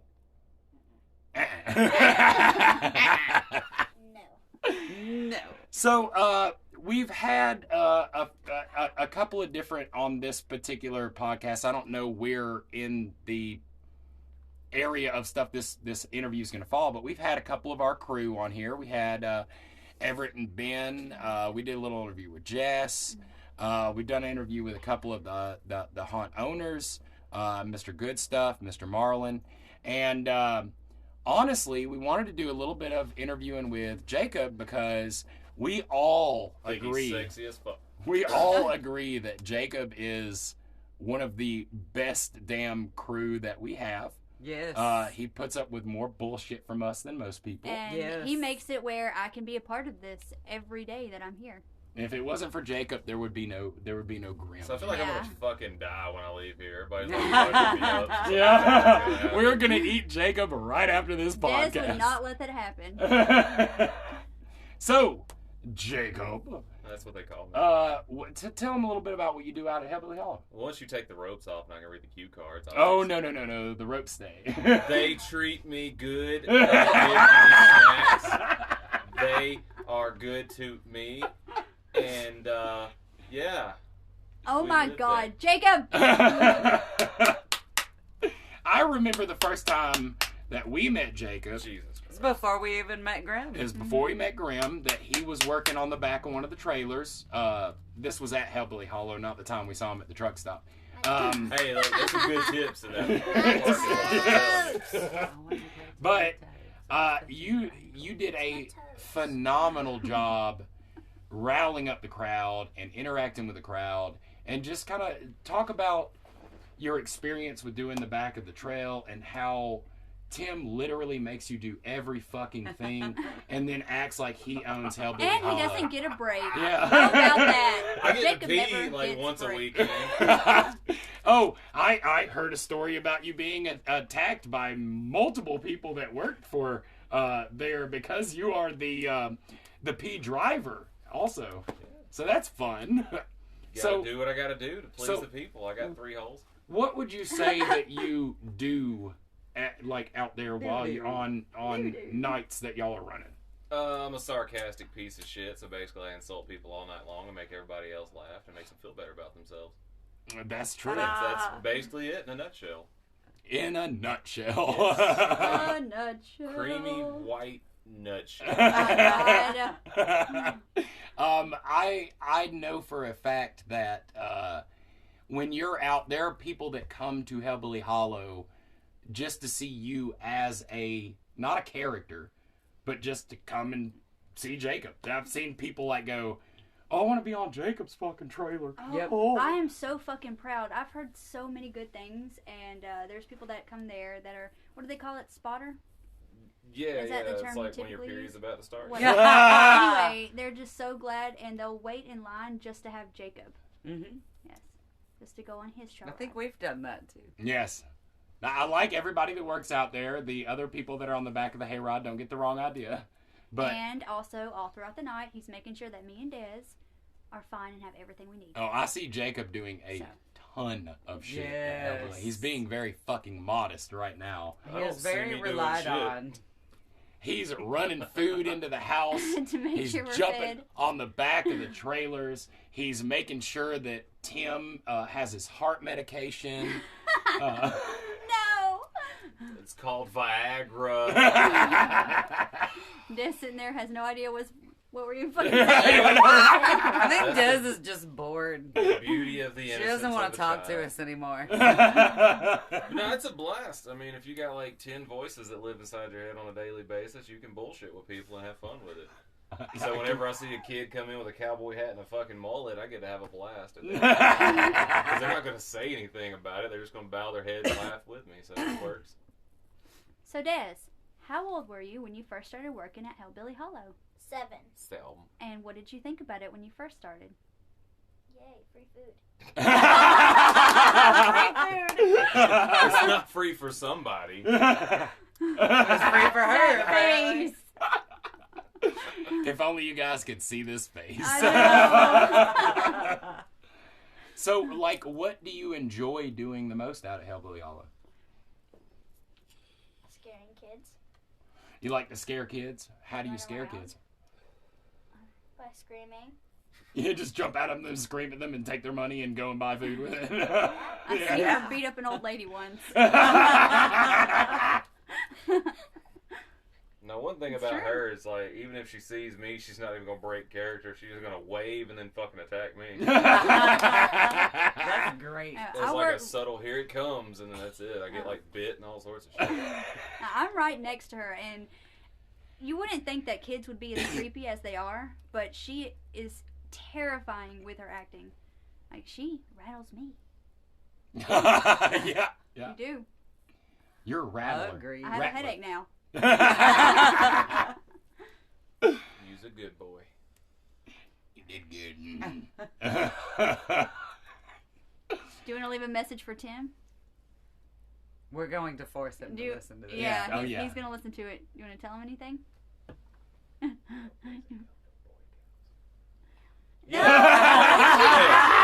Yes. You got to say it. I swear, guys, she's not this good. Like I said, we've bored her. She doesn't want to talk to us anymore. We're going to get her in the limelight. She's going to be she's going to grow up to be one of those people you guys are stupid. I'm going to be famous. Fuck you guys. You're garbage. Yeah. She's going to punch everybody in the What do you mean she's going to grow up to say that? She already says that. That's true. I think his butthole is itching. What? about? Out of left field. Oh, the non sequitur of children. I like buttholes. Come here, say that. Say it closer, say it. I like buttholes. Yay! And that's words from Des. Words of wisdom imparted unto you, our humble audience. Would say. Like go talk about the butthole. So, Jacob, do you have any like interesting stories of things that have happened out there that stand out to you like heavily, not incriminating I was anybody? gonna say for legal not purposes, not in- certain shit I gotta keep to myself. But, anything less incriminating. You know, you and me going fishing in the dark when the lights go out, it's fucking chaos. It really is. We're running around screaming and hurting each other somehow. Fortunately and unfortunately, there is eyes watching everything now, so we're good. But, no, I mean, everything, every night is always something new and something different. So it's amazing watching grown adults piss themselves at the drop of a hat. So, and one interesting one is this woman apparently pissed herself, knew it was going to happen, came prepared, and she had to go to her car to get her change of underwear because it happens on a regular basis. So, wow. Yeah, her name is Becky, by the way, and her friends were on point with that shit. They made sure she got her little overnight bag out of the car and changed and went through the house and everything, because it was like the mediocre, simple thing. So she was just like open about it anyway. Oh, yeah. Okay. Yeah, she pissed everywhere, and she was like, damn it, it happened again. And so she came prepared. She had a whole bag in the car and everything, so... She's a trooper. Well, what about you, Des? Do you have a entertaining story for us?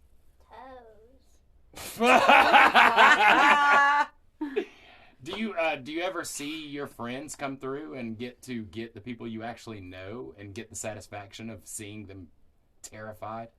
I don't know half of the words that you just said. That's fair. Sure. Yes. Okay. Good. Do you get to scare your friends? They never come through. Oh, didn't you say a teacher that you knew came through once? Yeah, she was my science teacher. Did you scare the hell out of her? I don't know. She just walked right through with her kids. I forgot how many she had. It was just a lot. A lot of kids. It's like just children. It's the Pied Piper. Your math teacher is the Pied Piper. It's funny that Des is a kid, but she doesn't like playing or being around other kids, really, or haunting with other kids. She likes to haunt alone. She doesn't like being around adults either. I see that now. Well, then again, I'm only going by how she is around us, and I'm not sure we qualify as actual adults. Oh, God, no. Okay, true. That's a toddler. That Agreed. is correct. I'm a toddler. I said toddler. Yeah, that's what I said. Toddler. No, you said toddler. I said toddler. You said toddler. I said toddler. Why are you arguing? I need an adult. I quit. You can't quit. We talked about this. Well, Des, is there anything you'd like to say to any other young people that, aside from farting on my couch, that might be interested that in might haunting? like be interested in haunting? Would you encourage them to do that? How did you know? I can just tell. Your face gives you away. Yeah, that's your fart face. I don't know. You like working there? Yes. You enjoy what you do?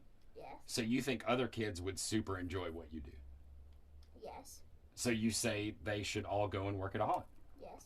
There you go. Oh my God. Words from Des. Just I have the job of doing the tattoos. That's my job. Oh, what she's talking about is she will put the fake tattoos on the prisoners in the makeup Oh, room. nice. So any chance she gets, she is helping out. Like Well, she's jumping on it in there. I have seen some of her tattoo work, and if I wanted a fake tattoo, I would not go to anyone else. Well, to be fair, they are real tattoos. They just don't last that long. Yeah. We're going to put that out there. I've been covered head to toe in bedazzly, sparkly, temporary tattoos that would not come off and I had to wear that shit to work. I Like Mike Tyson. remember you coming to the Hollow on a weekend, and you still have like remnants of tattoos, and everybody's like, "Man, did you for real get a face tattoo?" Yeah. Mike Tyson, I'm a warrior. So what about you, Jacob? What would you say to anybody that wanted to get involved in the haunt industry? Free therapy. 100%. Fuck going to a hospital, talking to a doctor or whatever. Just let your anger and aggression out on strangers that are paying you to do it. It is a nice release. It's a win-win. Oh my God! You're just gonna sit there and fart? This fart brought to you in part by Des. In full. I could do another one. No, please don't. Are we done? I'm done. Well, do you guys have anything else you'd like to say? Well, once the transaction goes through and Tim finishes... Tim Miller is an incredible fella that gives us treats in the middle of the night and makes sure that we have popsicles and we're not being tied up and abused. Unless he is tying up. Unless he's the one doing it. Strap you to that wheelchair that vibrates for whatever reason. So yeah, guys, this has been Jacob and Dez's interview for our 100th Iliad of an episode. Damn it, that hurt trying to get that word out? Yeah, a little bit. But yeah, thanks you guys for... What? Yeah, go ahead. Hold on. Are you going to fart again? No, I forgot what I was going to say. Okay. Give me a second. All right. You gotta think. She's building a fart. No, Please do I'm not. I'm thinking.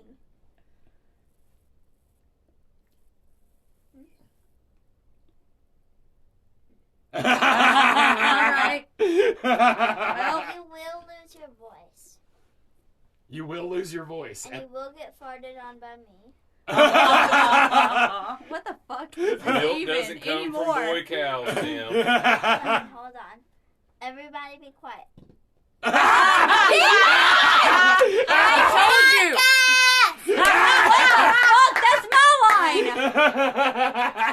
You goddamn Little right. Grim struck again. Completely obliterated and farted on. Jacob got farted. I already did 7. Yeah. Thank you for farting on our podcast, Des. Thank you guys for both being involved in this interview. Hopefully we save it and this goes on to the podcast. I hope so. Since Scott was not here to help us with this part, we are not sure if this will make it anywhere because we don't know what we're doing. But we're going to hope for the best. Yes. But this has been a small interview with Jacob and Des and Jacob the Magnificent. King Jacob the Magnificent. There It you is go. in the contract. Hold on. No. No. And there's the butt sniffer. And Des the butt sniffer. Okay. That's also in the contract. Guys, thanks for listening to this segment. We enjoy your patronage. Go to Hellbilly Hollow. Check out these amazing performers. Yes. And stay rotten, guys. Stay rotten. Stay rotten. What they said. Stay rotten. I mean, I was Toes. gonna... Toes, yeah. Stay rotten.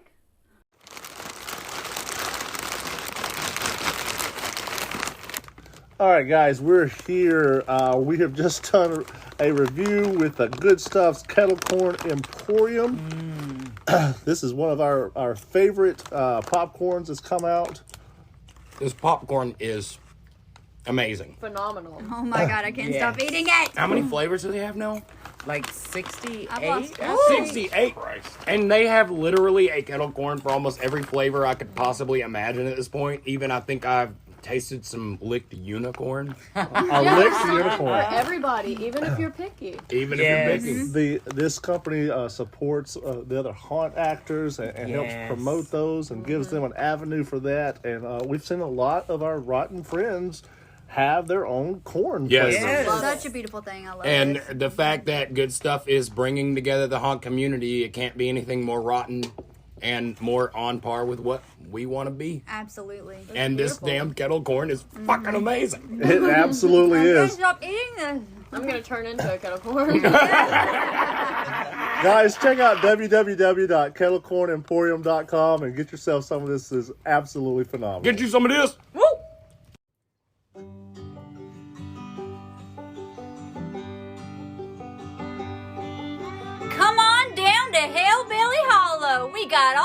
that are good and bad. Bring your wife, your kids, your cousins, your brothers, your sisters, and your other incestuous family members. Have a good old time. The whole goddamn family. Yes, please don't forget your cousins now. Those are our favorites. The cousins are the best part. We do family discounts and reach-arounds for all. And we have a poo drop-in just for you. You come on in, get your ice-cold glass of that lemonade. It goes down mighty fine. That's right. Visit Hellbilly Hollow on Facebook or hellbillyhollow.net. You get on that there interweb and you type in Hellbilly Holler, it'll take you right on where you need to be. And say hey to our best friend, Timmy Tim. So come see us. We'll be waiting for you. Be mighty glad to have you. Bark, bark. Chicken noise! I'm making chicken noises! Chicken cluck, cluck, cluck. Hey guys, have you heard about the haunted chicken house? The haunted chicken house in Heflin, Alabama. That's right, it's in Heflin, Alabama, and it is a top-tier haunt. Come get your chicken cluck, cluck. I heard they had some amazing chicken livers. Yeah, I heard they had amazing fried Oreos. Absolutely, they do. And they're open every weekend in October. Every weekend in October. Now, what the Haunted Chicken House has that nobody else has is a little fun thing they call the Crazy Train. The Crazy Train? That's right. The Crazy Train is a short bus that you load onto, no seat belts, no safety, with a madman at the wheel, doing anywhere from 30 to 40 miles an hour through very tight twists and turns into the woods. You do have to sign a waiver to go on that. That sounds dangerous. It is dangerous. I died there once. I believe there are safety seat belts. You just choose not to wear it. Safety is for losers. It's better that way. Guys, come out to the haunted chicken house in Heflin, Alabama. You'll be glad you did. Oh, I've got a great idea. Just hit the button, play some music. I'll do it. All right. Guys, today's sponsor is a rabbit who's not wearing any pants. Wait, what? That's right. Mr. Marlon's Puppets has made some amazing t-shirt designs. That's right. Mr. Marlon made some awesome ROTN t-shirt designs, and you can find them over on tpublix.com. Just go on that website, go to the search bar, and search ROTN and get you some bull shirt. Yeah!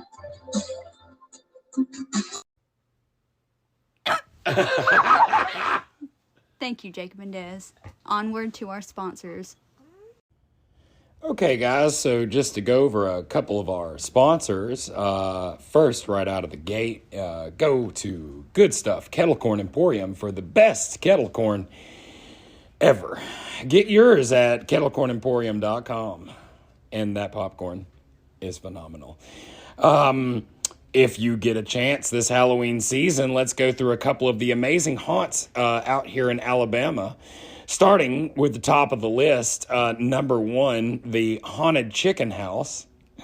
A lot of new changes coming down the pipeline there. A lot of great workers. Chicken Dan is kind of like a father to me. Also... Chicken Dan left? Yeah, he left. He went to go get cigarettes. Also, coming in at number 14 is Hellbilly Hollow out in Vincent, Alabama. One of our, it's in our list of top 14 haunts in Alabama. They do an amazing job out there. Hellbilly Hollow is where we started all of this at. And they're to blame. What? Home haunt of Grimm. Home haunt of the great and powerful Grimm, as well as Carrie. So if you want to see them, that's where you go this season. Also, a couple more to go through. Go check out City of Chaos. This will be their second year running. They put on a heck of a show last year, and they always do a good job. And they've been going nuts at Trans World, so that's awesome. Go and check out Insanitarium, now located in Argo, Alabama. I don't know if they'll have a haunt up this year or if they'll do the tent thing again, but it's always a fun experience. They have all their actors out there, great people. Go and check out Nightmare at 3008 in Fultondale, Alabama. We went and visited them a couple weeks back, and it's always just an amazing time out there. They put on a hell of a show, and they really kick the crap out of us. Yes, if you want an extreme experience, make sure you ask for the rotten treatment. That's right. Ask for the rotten treatment. If you are all the way out in Verbena, Alabama, go and check out Mountain Creek Haunted Trail. They always do a kick-ass job out there. Yes, they do. Always put on just a crazy show.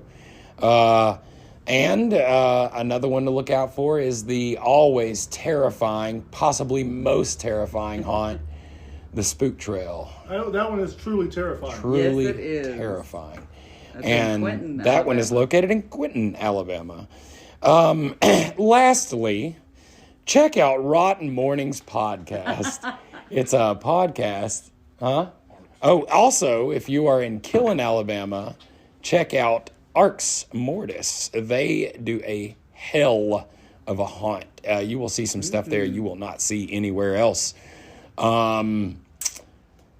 Check out Scott's inner palm of his left hand. That's another one of our sponsors. What are you trying to say? You don't know what the left hand is? No. Okay, well, you're about to black out. Oh, you were saying you're about to slap me? Okay, that's cool. But also be sure to check us out on all formats. We've got TikToks, which is located at Rotten Reviews. Oh, also a kick-ass band. Check out Left Hand Black.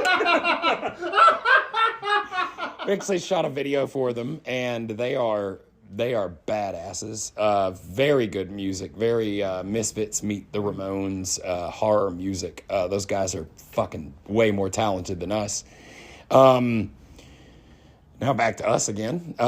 Be sure to check us out on TikTok, Rotten Reviews. Be sure to check us out on YouTube. Guess what? Rotten Reviews. Check us out on Instagram and Facebook. Same name, same monochrome, same low level of content. And if you want some kick-ass merch, you should go to tpublic.com. That's right. Go to TeePublic and check out some of the shirts that were made by our good friend Mr. Marlon. And be sure to check out Mr. Marlon and his amazing puppets. You can find him at Mr. Marlon's Puppets on TikTok or other places by the same name. But that's been this 5-minute sponsor section. I hope you enjoyed it because it was exactly 5 minutes long. This is Matt saying always and forever to remember to stay rotten, guys. And we're back. I hope you enjoyed the commercial. It was a very weird break. It was a weird break, and also there wasn't a commercial. Surprise.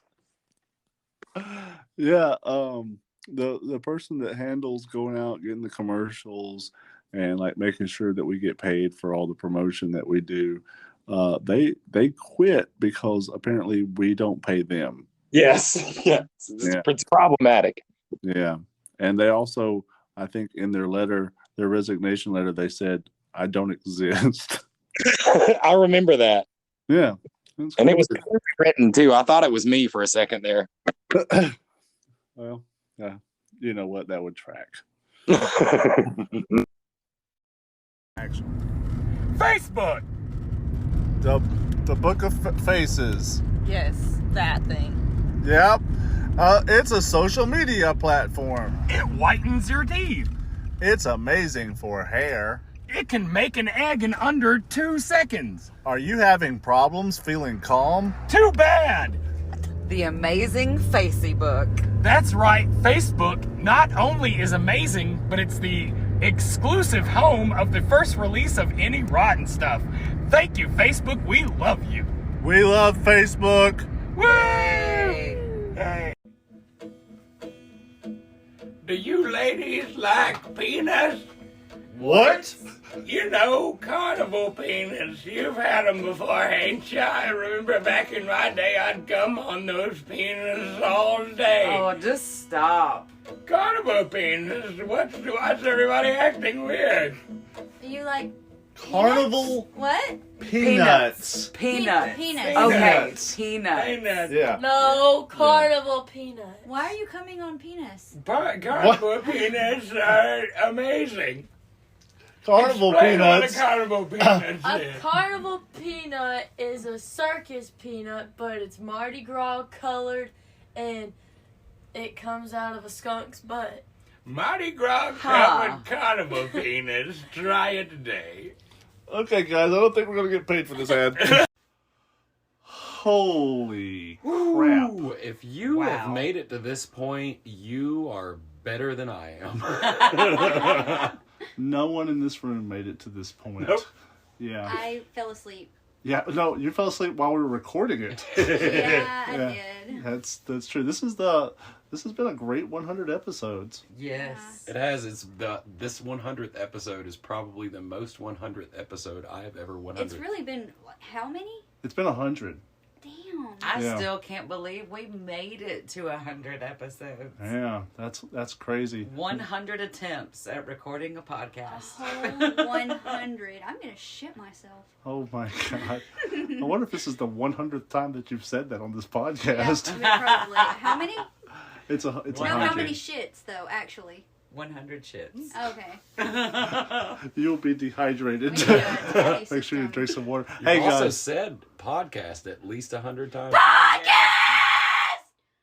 At least. oh my Lanta. Guys, thanks so much for joining us in this marathon of an episode. Happy 100. Yeah, and we hope that the next 100 episodes that we put out are a little bit better quality. Yeah. 100%. 100%. That's going to be our goal. If we make it to another 100, Keep it 100. 100. We just can't say 100 randomly. I literally did. What did you? 100. Oh my Lanta. Guys, let's close it out like we always do. And envision 100. That still works. Imagine works. Nah, it didn't work. Okay. As long as you say 100. Stay I think. rotten, everybody. We probably said 100. Stay rotten 100 rottens times. to you. Yep, stay rotten. I took a shit. Stay rotten.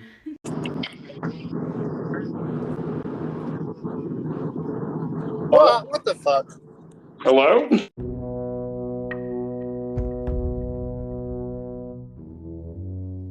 Join us next time for another episode of Rotten Mournings.